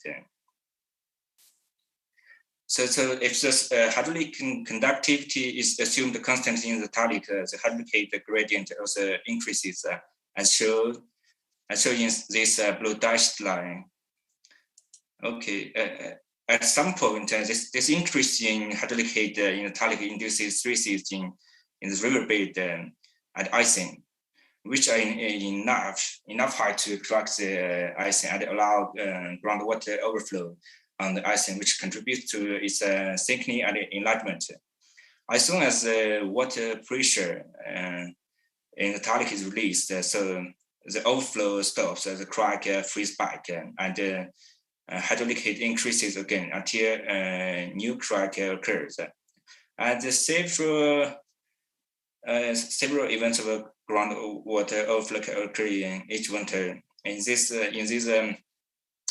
time series of hydraulic heat at temperature measured in the riverbed, hydraulic heat in excess of 0.75 meter monitored during a period of very stable summer state, slightly above 0 degrees C, and can reach close to 2.5 meter, while the water level is only 0.5 meter during summer. And the decrease in hydraulic heat are also observed in this time series, which are due to the events of groundwater overflow. So to support and validate the concept model and to assess the dynamics of groundwater flow at some regime in the river talic system, we carried out 3D numerical modeling for fully coupled groundwater flow and the heat transfer process. And because of the timing constraint, I cannot provide much detail on this 3D numerical modeling, so I will only provide the most important results.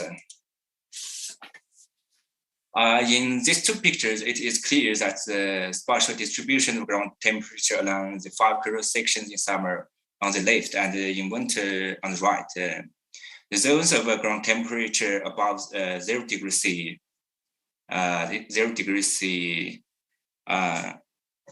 which delineates the talic underneath the Congo River, appears in red. And in these cross sections, the width and thickness of talic vary from a cross section to another, following the change of the width of the river channel. So at the same location of the two geophysics survey lines, we can compare the extent of the talic as found in the models of ERT and cross sections of ground temperature. The similarities are striking between the results of geophysical investigation in the field as the numerical modeling. And in this picture, groundwater flow in the talic show as vectors, and we can see that during the summertime, groundwater flow in the active layer and in talic contributes to the river base flow.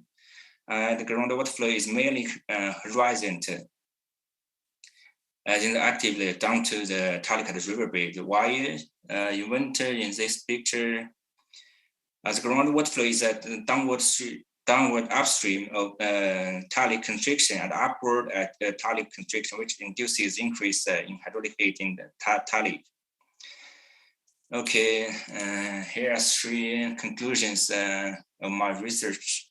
And first, a 3D concept model, including A downstream local constriction in the river Talik was developed to explain the groundwater pressure built up in the Talik when the riverbed is frozen in winter.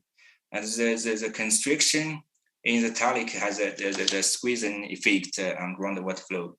And second, trading numeric modeling for the coupled groundwater flow and heat transfer was carried out to investigate the hydrologic process within the complex Talik river system of the Kungluk River.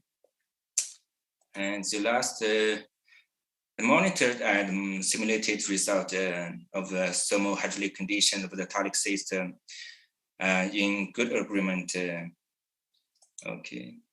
And some of our research work have been published permafrost the periglacial process a few months ago, and one can easily access to the article if interested. And our second paper is currently in process, maybe published I think early of next year. Okay, that's all my presentation. Thank you. Any questions?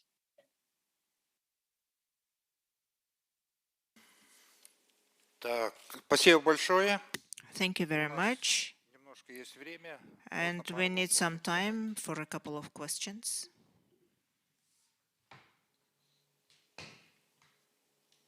У меня вопрос маленький. I have a short question.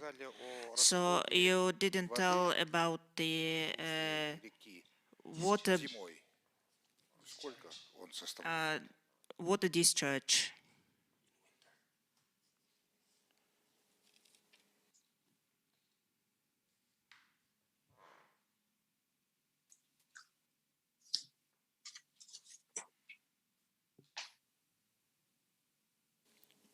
Перевели? No questions? The question, no, there is a question about the water discharge. You didn't tell us. Ну, спасибо. Thank you. Следующий докладчик. Our next speaker is Artyom Naberezhny, who is going to talk about the problems with construction on permafrost. Добрый день, уважаемые. Good afternoon, dear participants of the roundtable. Please let me introduce my report on the problems of construction and operation of buildings on permafrost and solutions. Презентацию включите.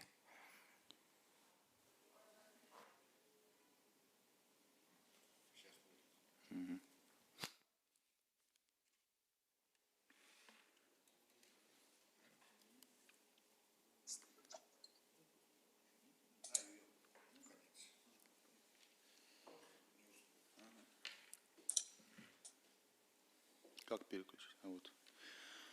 Итак, ну это вот тоже одна из распространенных. So here you see one of the well-known maps. Здесь показано, значит, распространение. Here you see the spread of permafrost in Russia. В условиях криолитозоны. And in these cryolithozone conditions, construction of buildings and constructions is based on two principles. The principle one is keeping them frozen, and the second option is allowing melting of this ground before the construction or during the construction. So we build both industrial buildings. For example, we use basically metal frames, sometimes reinforced concrete frame. And so the soil is used either under principle 1 or principle 2, and we have either post footing or piles.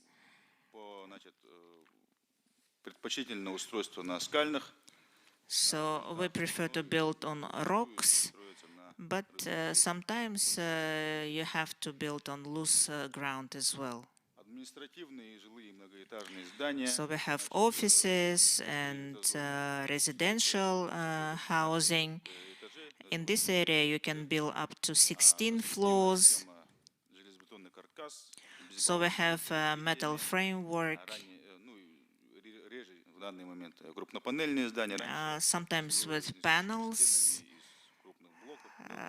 So they used to build with supporting walls, and the foundation is basically either driven cast in situ piles or in situ piles, and rarely they base on the rocks. And basically we apply principle 1. And as for low buildings, there are many solutions here.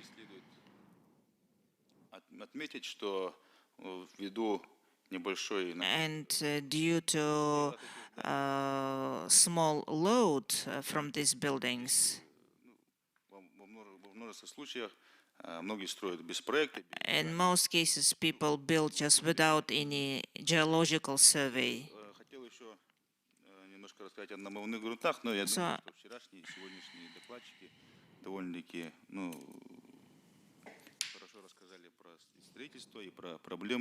строительства на намывных грунтах. Поэтому давайте перейдем непосредственно к обычным, значит, характерным для крайолитозоны, мерзлотно-грунтовым условиям. Перейдем к проблемам, да? На основе... So what are the challenges of building on permafrost? Мы выделили следующие группы, значит, so we have the following groups of challenges arising during construction on permafrost. So first, it's non-proper operation of buildings.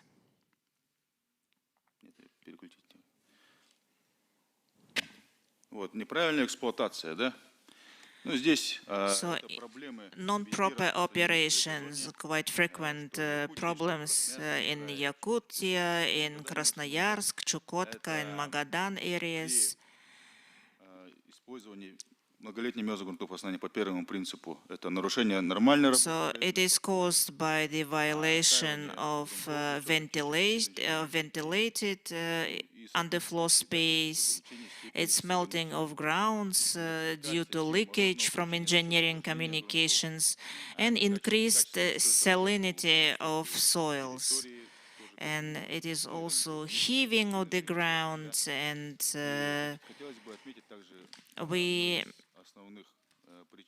one of the major causes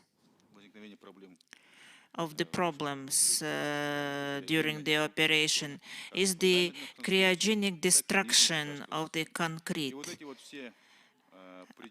of the foundation, and also lower parts of the walls. So these are the problems caused by non-proper operation of buildings. And this leads to the destruction of buildings. So you see buildings, ruined buildings in Usnir, and quite recently we had this house collapsed in the city of Yakutsk. So basically they were caused by the deconstruction of the concrete. On the right, you see the building deformed in 2000. So it was due to the loss of the bearing capability of the lower levels of the building. So another group is some mistakes made during the construction and rigging. And on the top slide, you see the collapse of reservoir in Norilsk, and we also worked there. Here, one of the reasons was that despite the design that the piles should be inserted into the rocks, but the drilling mud wasn't removed, and then it froze. And though the permafrost condition was preserved, but lately there appeared a man-made talik, and so this drilling mud melted, and it led to this environmental disaster. So some 21 tons of oil products leaked.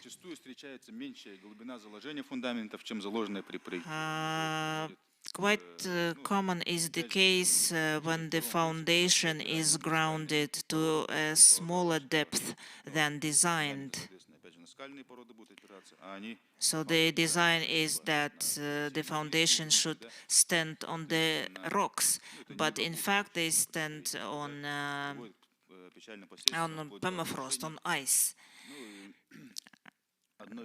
So under drilling is the problem. And it happens a lot with the monolith built buildings.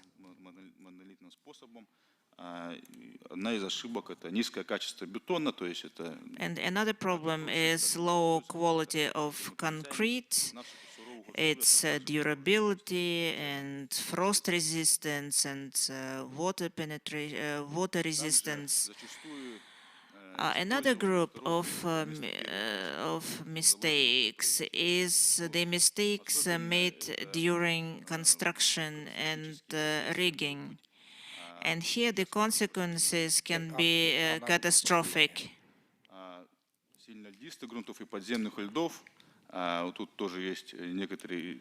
Especially on high ice content grounds, soils. So here they were supposed to keep ventilated areas, but then they decided that you just can insulate the foundation and that would be enough to preserve the permafrost, but it melted and then uneven depression occurred. So one of the buildings, it's motor vehicle base, and we see the tilting of the walls and the depression of the floor. And the group with the default drawbacks in designing. So in Norilsk, they had ventilated underfloor spaces, but you see that was not the right decision. So we see this ice and snow. You see these small holes at the bottom, but due to large quantities of snow, we see that most of these holes are blocked with snow. And so then it leads again to melting of permafrost, leading to uneven deformations.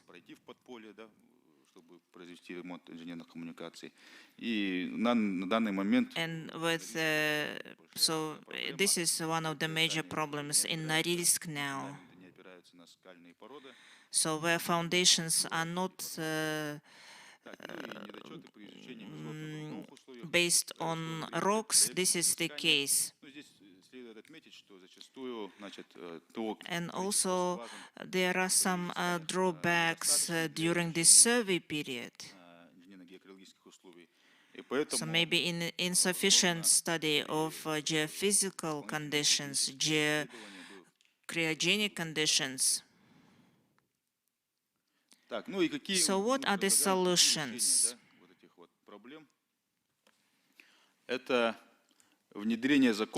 So this is the implementation of the law on protection of permafrost on the federal level. So it has been adopted on the republic's level so far. Then continuous geotechnical monitoring and regular surveys of the technical conditions of buildings and constructions.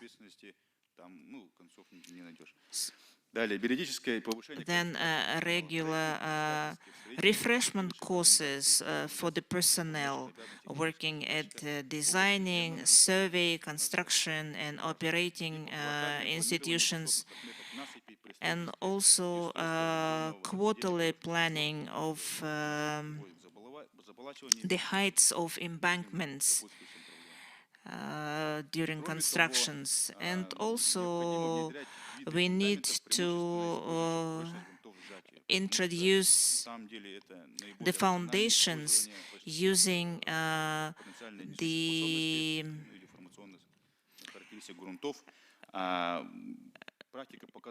stability of soils to pressure.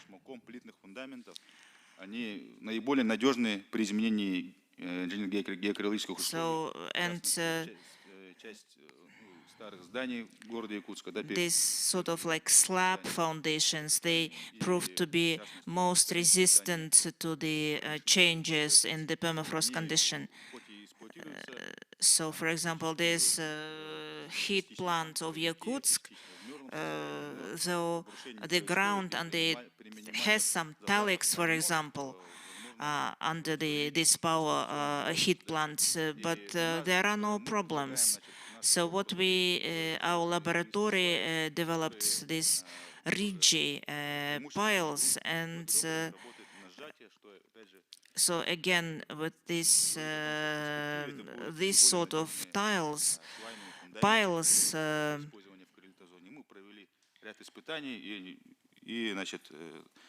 пока что, на данном этапе эти решения не внедрены, но они показали. So the ground also starts working for compression. Ну и некоторые решения для малоэтажного. Here are some solutions for low buildings. Малозаглубленные сваи с уширением, да. So we can use some piles which get wider at the base, and also screw piles. На наш взгляд, в использовании винтовых свай или других аналогичных, значит, трубчатых свай. So screw piles or tubular piles are very suitable for the north in the Arctic areas because they are light and small, and for example in the north half of the construction costs they fall on transportation costs. Thank you for your attention. Thank you very much. So our next speaker is Igor Prokopyuk, who is going to talk about temperature monitoring as an effective tool to ensure sustainable operation of buildings. So he's going to talk about the practices in Yamal and other Arctic regions of the Russian Federation. So I'm greeting you at this forum. So thank you for this opportunity. So you know the topic of my presentation. So the consequences of permafrost degradation are different, and one of them is the loss of the bearing capacity of the grounds due to the changed properties. And people talked a lot about today, and we have seen many images demonstrating these changes. But to ensure the safety of construction and operation of buildings, which are stipulated by a number of documents. So these documents include the federal law on with technical protocol and a number of other documents. So we have these regulations and norms, and a developer is to ensure monthly monitoring of temperature. But how it is done, it's not the topic of our today's discussion.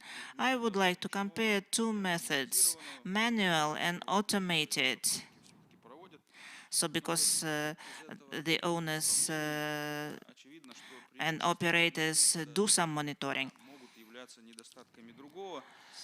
So they both have advantages and drawbacks. And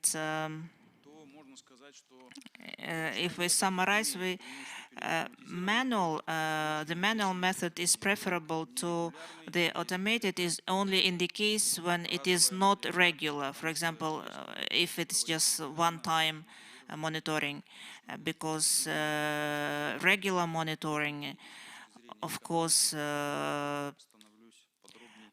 requires automated monitoring.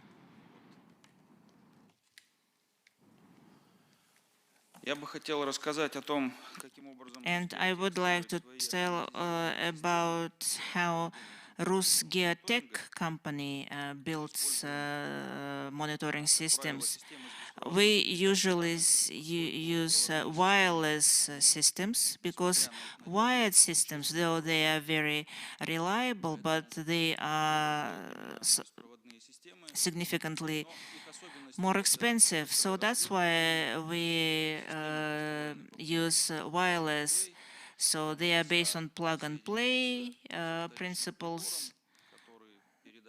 So you have this thermal panel which is connected to the probes. So if you have LTE connection, for example, MTS,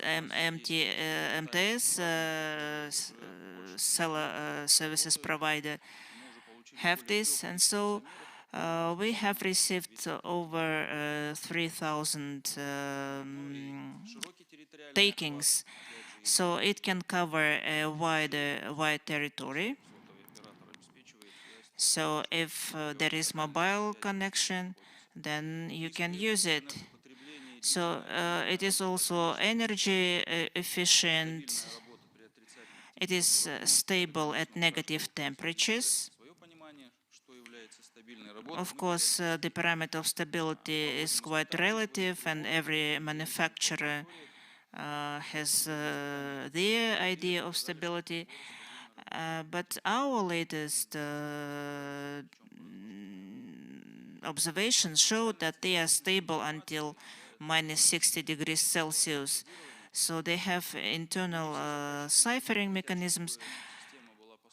Well, not all the customers want their systems based to be the Internet of Things, because to use like mobile operators is not an option for Rosneft, for example. So we developed some systems which operate on outside these frequencies, and so we have some approved standards which are approved by the Federal Security Service. As for distributed access, you can unite a number of users. You can have a customer, investor, and also you can connect a designing company, and you can connect contractor and subcontractor doing monitoring. So you can unite 4 stakeholders, and they can have the joint access to the system and to access to the data necessary for their functions. And so you have the unlimited number of sites. For example, when a company has a number of construction sites, they can gather all the information in one place. And so yesterday our colleagues told us that 80% of the time is spent on summarizing and collecting information. for the and little time is left for the analysis. So the core of this system is smart GTM complex. So our approach is not to only produce the software, but also the sort of like hardware apparatus, which will be able to produce the results of the analysis in the form of various graphs and maps and so on. So the users can choose various options of the information presentation. So the output of the data can be set. So we are for the introduction of new technologies, not only because it is fashionable. In any case, they ensure economic effect. And so that's why I have this economic comparison. It's a specific site. This is Salman deposit. One of our companies is operating on that deposit, and we have been doing regular monitoring. So this is the gas processing facility. So the construction period is 22 months.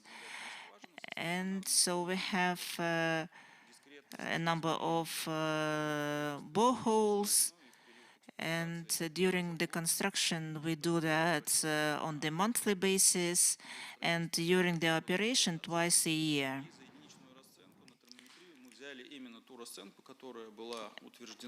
And so we have the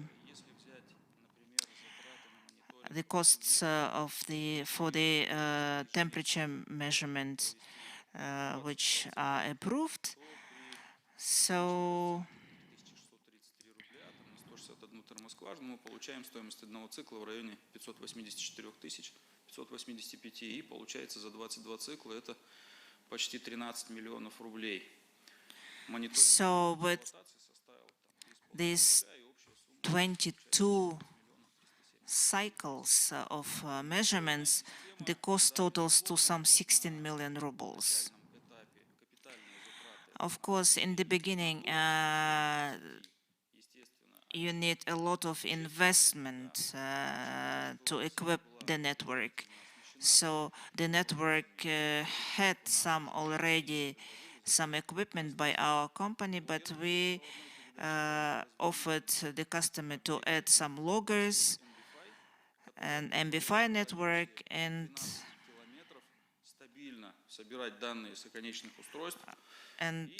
to introduce some equipment which can collect information from a wider range. So the investments were some 10 million. And of course, there were additional costs for the personnel, for the crew, transportation, accommodation, and meals. So they need to stay there for a week or two.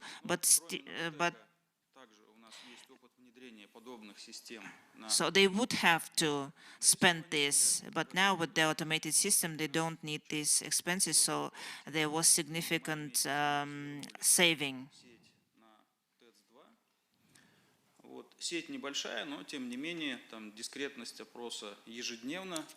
So another example, it's smaller chain, smaller facility and smaller system, but it is also automated. And in September, we went to Angkor deposit by Rosneft. We also won the tender for the industrial testing. And so quite soon, the system will be deployed. Also, last year, we supplied our system to European Tahom deposit. And also,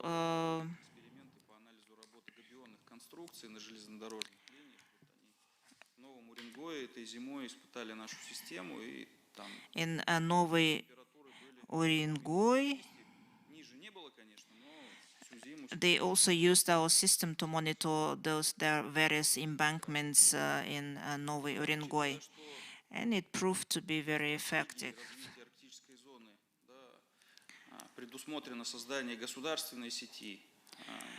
Yes, well, the development, the exploration of the Arctic, of course, assumes the deployment of the state monitoring system, but you cannot actually have such a system deployed without introducing automation.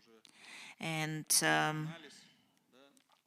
Этой информации, которая будет проводиться там институтом мирзлотоведения. And we hope that the information gathered will be processed by scientists, but without some reliable measuring instruments, you cannot actually solve these problems.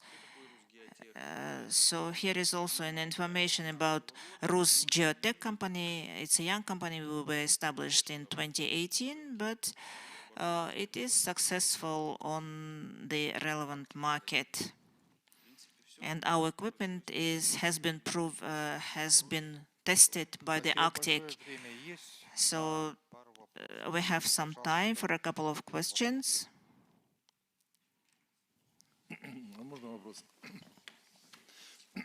Спасибо за презентацию. А вот, собственно, эти термокосы, датчики, они ставятся... These thermistor chains, where do you install them?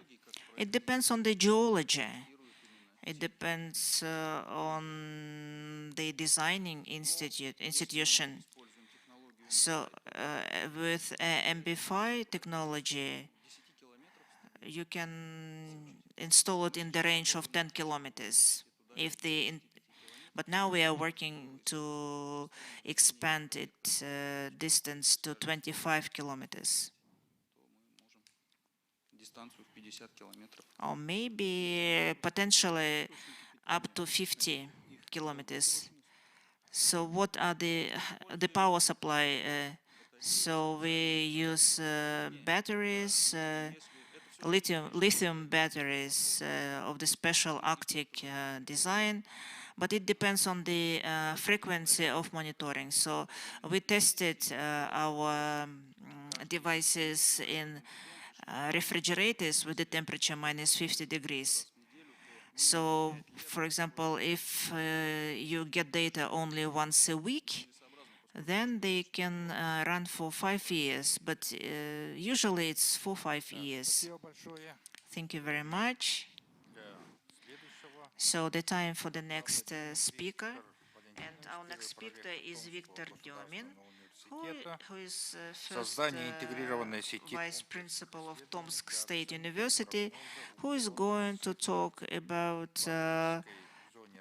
the carbon cycle monitoring in the Arctic. Спасибо за возможность представить эту презентацию. Thank you, dear colleagues, for the opportunity to speak at this session. And it's mostly about monitoring, and I think it will be mostly have been more appropriate for the yesterday's session. And it's actually very complementative of Vladimir Romanovsky's presentation as well.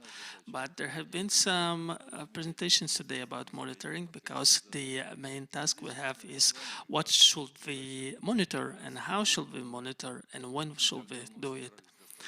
And we have had a meeting recently about the forecast for the carbon cycle, and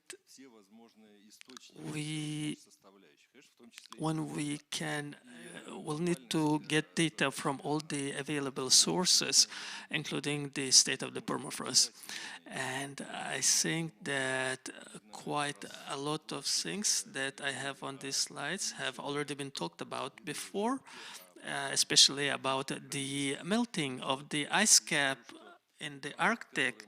And the project that we are now starting and initiating is the interest of this project is the water drainage areas of all the great Siberian rivers, as you can see on this map, and the nearby shelf of Arctic seas.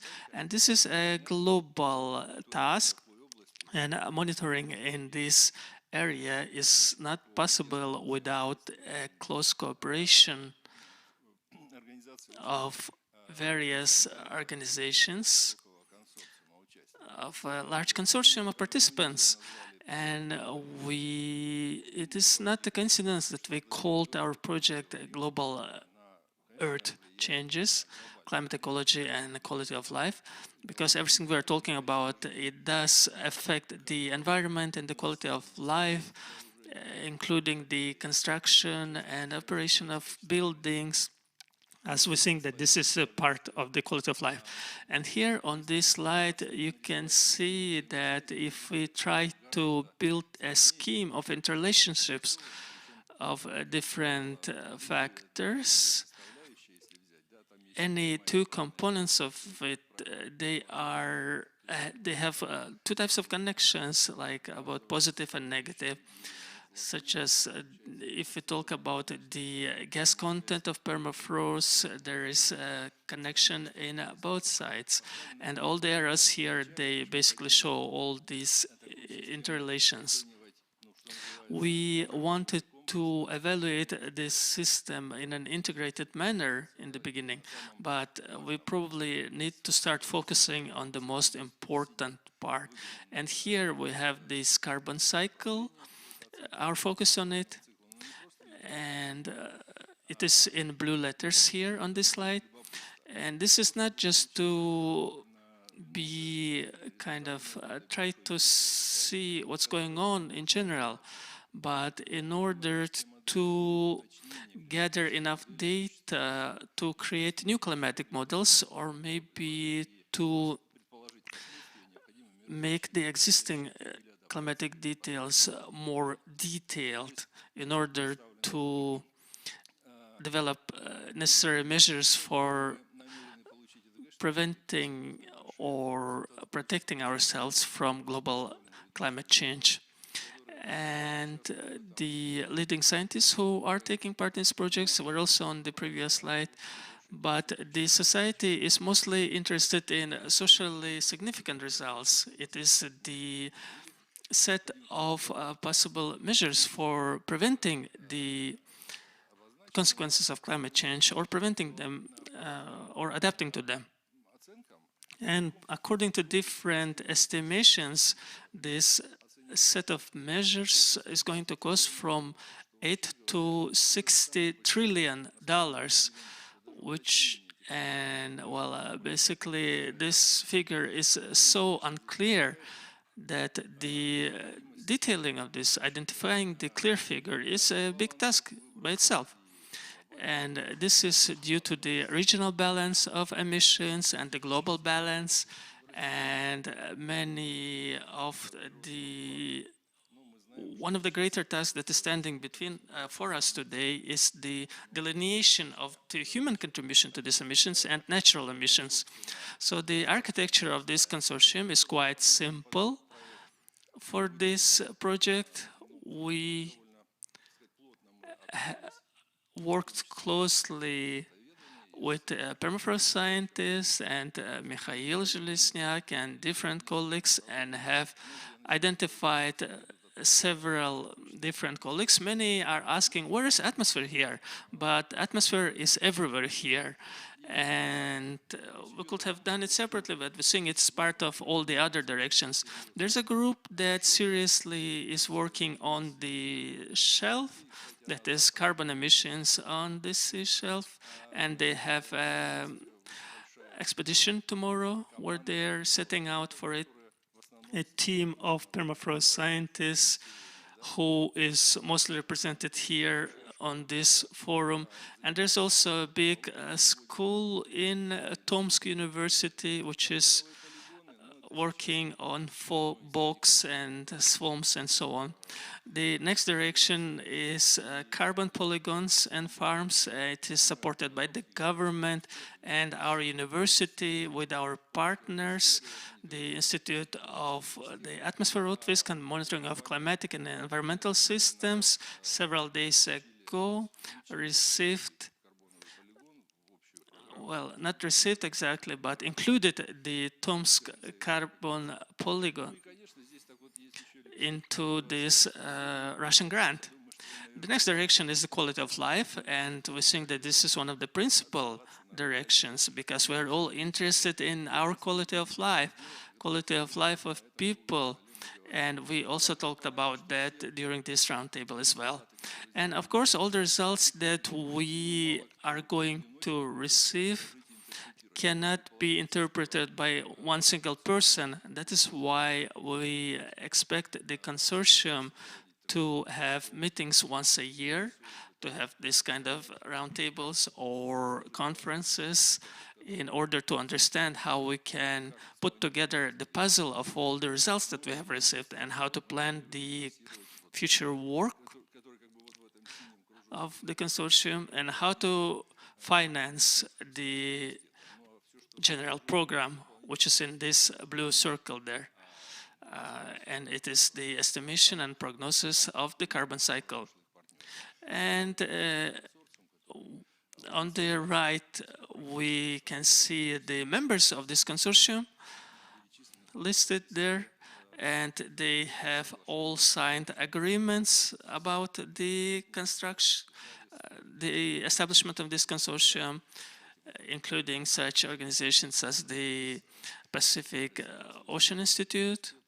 And we have also signed an agreement with Northeastern Federal University, and we are in the process of establishing this consortium, and we hope that in November we will all get together and we'll talk about the plan for the next year.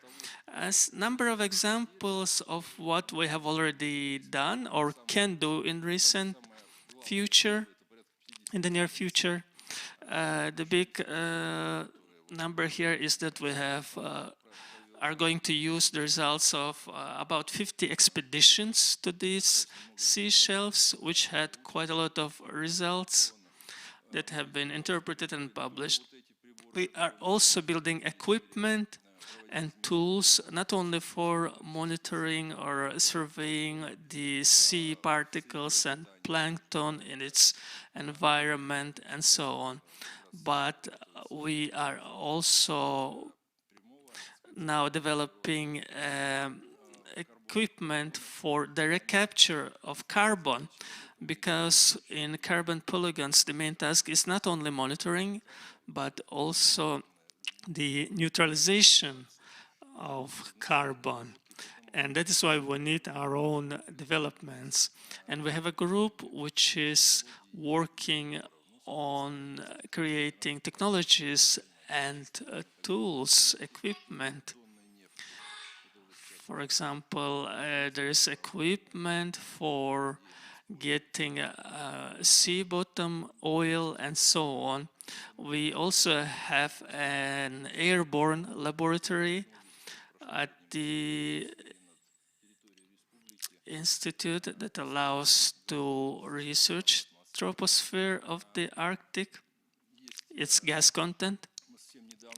And we recently have won, when we talk about the additional funds, we have won a unique scientific installation project where the mega transect in Western Siberia, where there are a number of research stations and monitoring sites, and this mega transect approach is used quite widely today. And maybe this is the first time that it's been used here in this specific region. So in this carbon polygon, there are 4 stationary stations, and which are shown here. The stations of the Institute of Optics of Atmosphere and the Institute of PEAT and Tomsk University. We, in July, have organized a roundtable for this project and have identified a number of tasks. The main task is the carbon cycle, and second, we understood that we need a long-term plan of such integrated research works, and we hope that in November we are going to clarify it and going to be promoting it into different federal programs. We have won this grant for the carbon polygons, and of course there are a number of other tasks listed here, and we can talk about that later. Thank you. Thank you very much. We also have some time for a couple of questions. Yes. Can you please briefly say that probably maybe many are interested? What is a carbon polygon? I don't know what it is. Well, carbon polygon is a space, a territory, where there are methods and equipment for measuring and evaluating the gas emissions on that territory, and not only provide results, but also they show the process of how these emissions are taking place. Why are there emissions and why are they growing? For example, we have questions like why is there more emissions above forests in recent times? And why is it not dropping? And we need to research this, for example. And the program has a task of not only evaluating and explaining, but for proposing a new method of lowering these emissions or maybe neutralizing them completely. And we are trying to do this within the carbon polygons themselves or carbon farms, which can neutralize these carbon emissions. Thank you. And now let's listen again to our previous speaker, Go Ying. Are you ready? Go in. Хорошо, давайте, да, пожалуйста, ваша презентация. Go in. And I have some run before, and I will begin directly. And today I will introduce our research result in the cold region of northeast of China. That is environmental and engineering problems caused by permafrost degradation. And my presentation have a three part: climate change and permafrost degradation, and its effect on environment and its effect on engineering. The first part, permafrost degradation. As we know, China is the third country of permafrost distribution. As the figures show, in China, there are mainly three kinds of permafrost. And the first is in the Tibet Plateau. And the second kind is in Tianshan and the Qilianshan mountain. And the third is in northeast of China.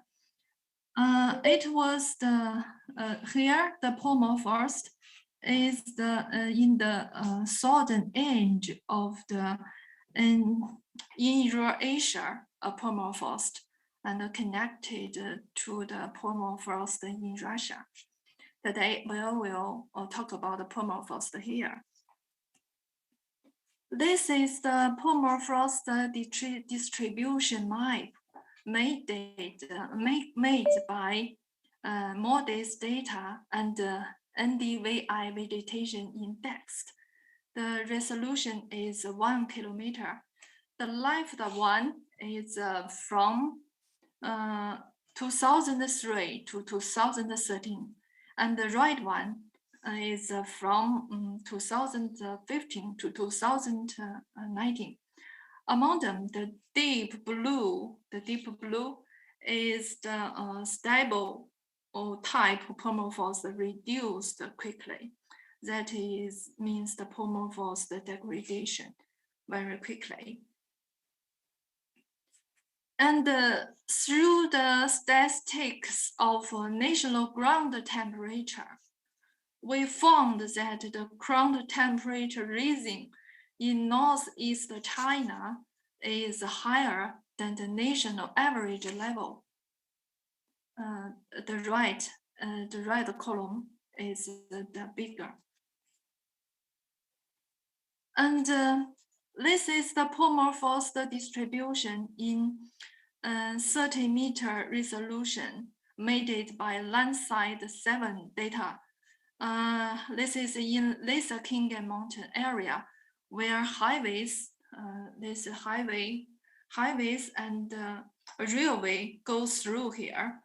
And the permafrost map can provide construction advice for them. And also we can see that the permafrost here always in lower place and the valleys, and belongs to the Kingen-Baker permafrost. And the second, we will talk about the permafrost degradation and the effect on environment. Recently, Earth's critical zone became a hot topic. It consists of air, oxygen, soil, water, rock, and it's a kind of environment made by nature, elements, and life. And it's also a system of matter change and energy change. In cold region, I think it will add one element, that is a permafrost. Please see the picture. Here is it is the permafrost distribution map, and this is the vegetation distribution map in northeast of China. They have the similar in shape, and which means they are closely related. When permafrost began to degradation, the environment also changed. First, I want to talk about is the wildfire. Using sensor 2 satellite data in Laser Kingen area, we can conduct some study. From satellite picture in different date, we can extract the extent of the burned area like this. Burns like this.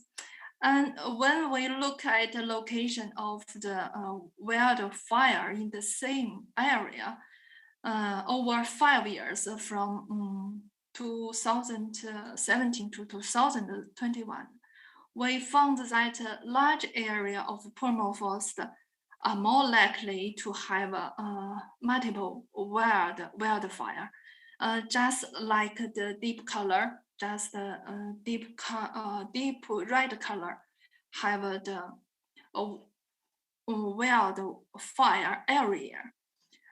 Here is the statistical analysis for the elevation and irritation of the wildfire. They have the extremely the same as the permafrost. And the wildfire usually occur at the end of the melting of the white snow, and the date is 20th March to 15th April every year. Then next, we focus on the messy. And the messy, we found, here is the photo we taken in the Lysekingen area. The messy director alarmed and exceeded max value. A core sample in 7 meters below can be light. And the wildfire in spring here, there is here is the data from the sensor we buried. We monitored it from more than 5 years. And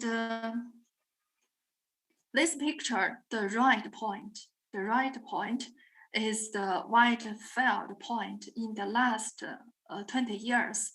Its distribution is similar with the permafrost and the forest here, and especially more frequent in Lysekingen mountain. This is the Sensor 2 satellite data shows about wildfires burning abroad in Russia, just from the satellite photo. And the third is the vegetable change that we found. This is the road area in Lysekingen area. The white is a white birch and the black color is a Mongolian oak.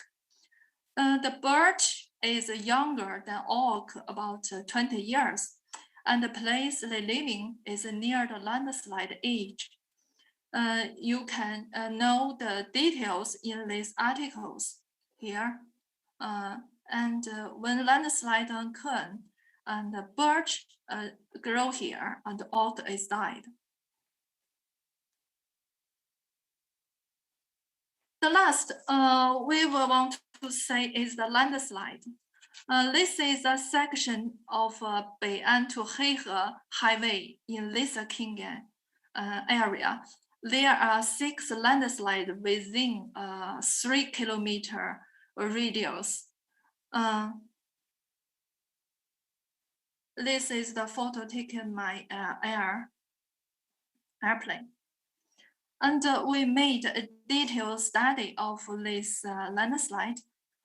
And I will talk about that later. We conduct a survey and monitoring.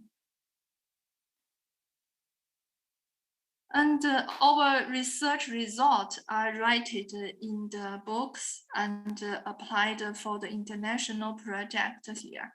And this is the photos of the one of the landslide. It's a back edge, it's a front edge, and it's overseen.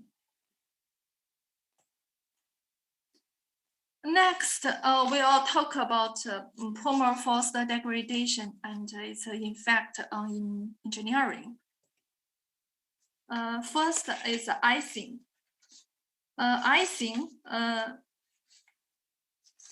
This is the icing on the cutting slope. Here is during the winter, it will some icing on the cutting slope.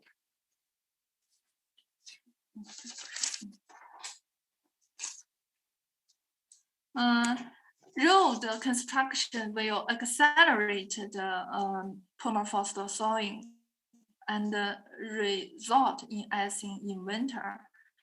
We monitored this for a long time and found a solution. And this case is in Lysekingen mountain area. Second is a foundation settlement. Here is the case study also in Lysekingen mountain area. Permafrost degrades rapidly after highway widening. And this work was written in this paper.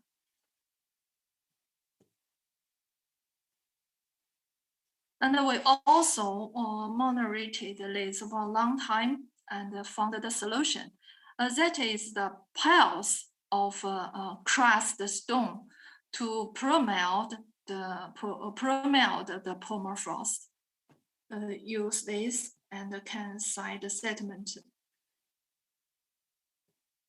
And in Greater Khingan Mountain areas, foundation settlement is more seriously because the water table here is higher and the permafrost is thinner. Here, a big gravel road bed we explored have a better result. Use like this is a big gravel road bed. It can have a better results. Finally, I will have a brief introduce to our recent work. Last year, a field scientific observation research station of Ministry of Education. That is a geological environment system of permafrost area in northeast of China. Here is the site, monitoring site of this station, about 30 sites around the permafrost area in northeast of China. And our recent work is included in this paper, IRDR working paper series. And also this is the applying for the headquarters of the observatory, covering 6 hectares. And in the future, we want to go through to our study and hope to communicate with the research from the abroad. Thank you. That's all. Thank you for your attention and welcome to Northeast Forestry University. Okay. Thank you very much. So we still have some time for a couple of questions.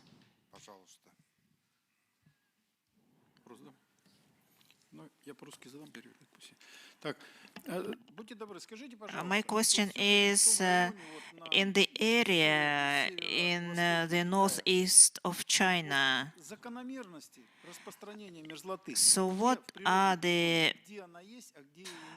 permafrost distribution patterns? So are they similar to the spread of permafrost in southern Yakutia? So what are the areas where you have permafrost, and what is the permafrost pattern in the northeast of China? The permafrost belong to high temperature permafrost. It's not continual. Most of them is not continual. It's like island and uncontinuous permafrost.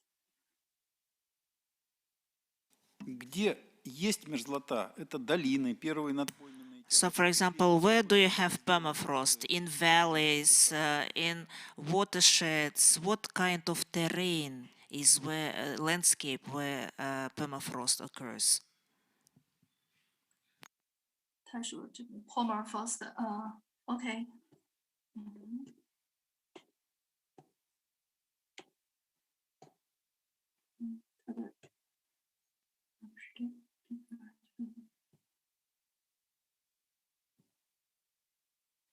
Okay, where the have a permafrost, they will have a forest, also have a grassland, and most of them is a forest. Like this, permafrost will continue, a stable continue or stable type permafrost forest. And here is not very stable permafrost. Also have some plant, but not maybe grassland or some tree. Yeah.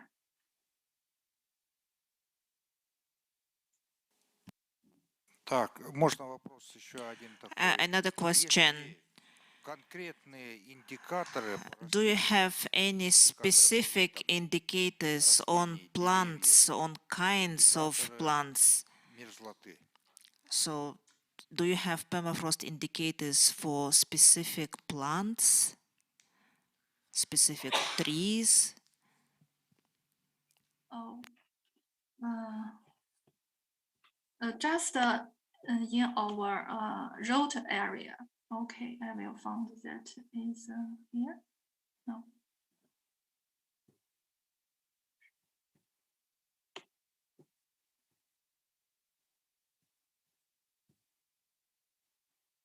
We just conduct a survey in our road area, in our road, along the road, just in this Kingan mountain area, and we found that this is a white birch and oak, a Mongolo oak here, just in this area, but not in many areas. Yes.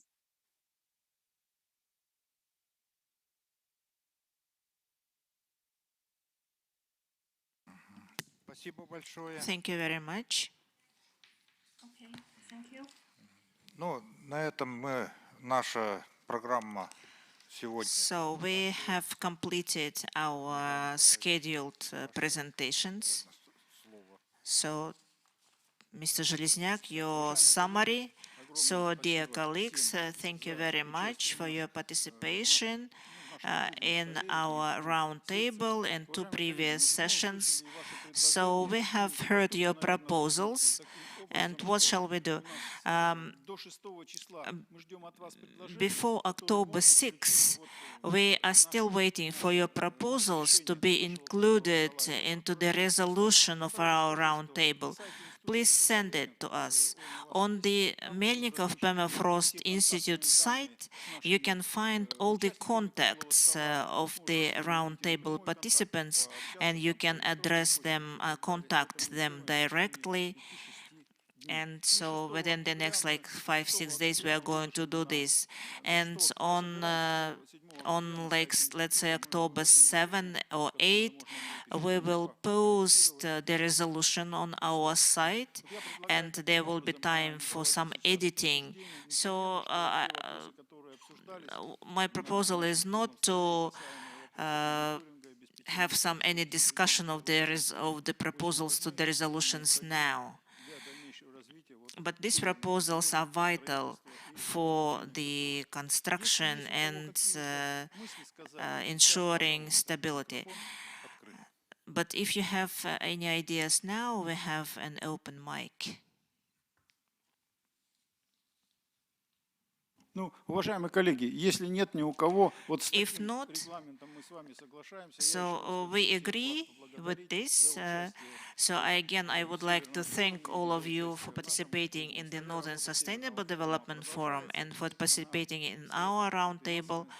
And so the forum is continuing, and it is streamed online and YouTube, and you can participate in other sessions. So I wish you health and all the best.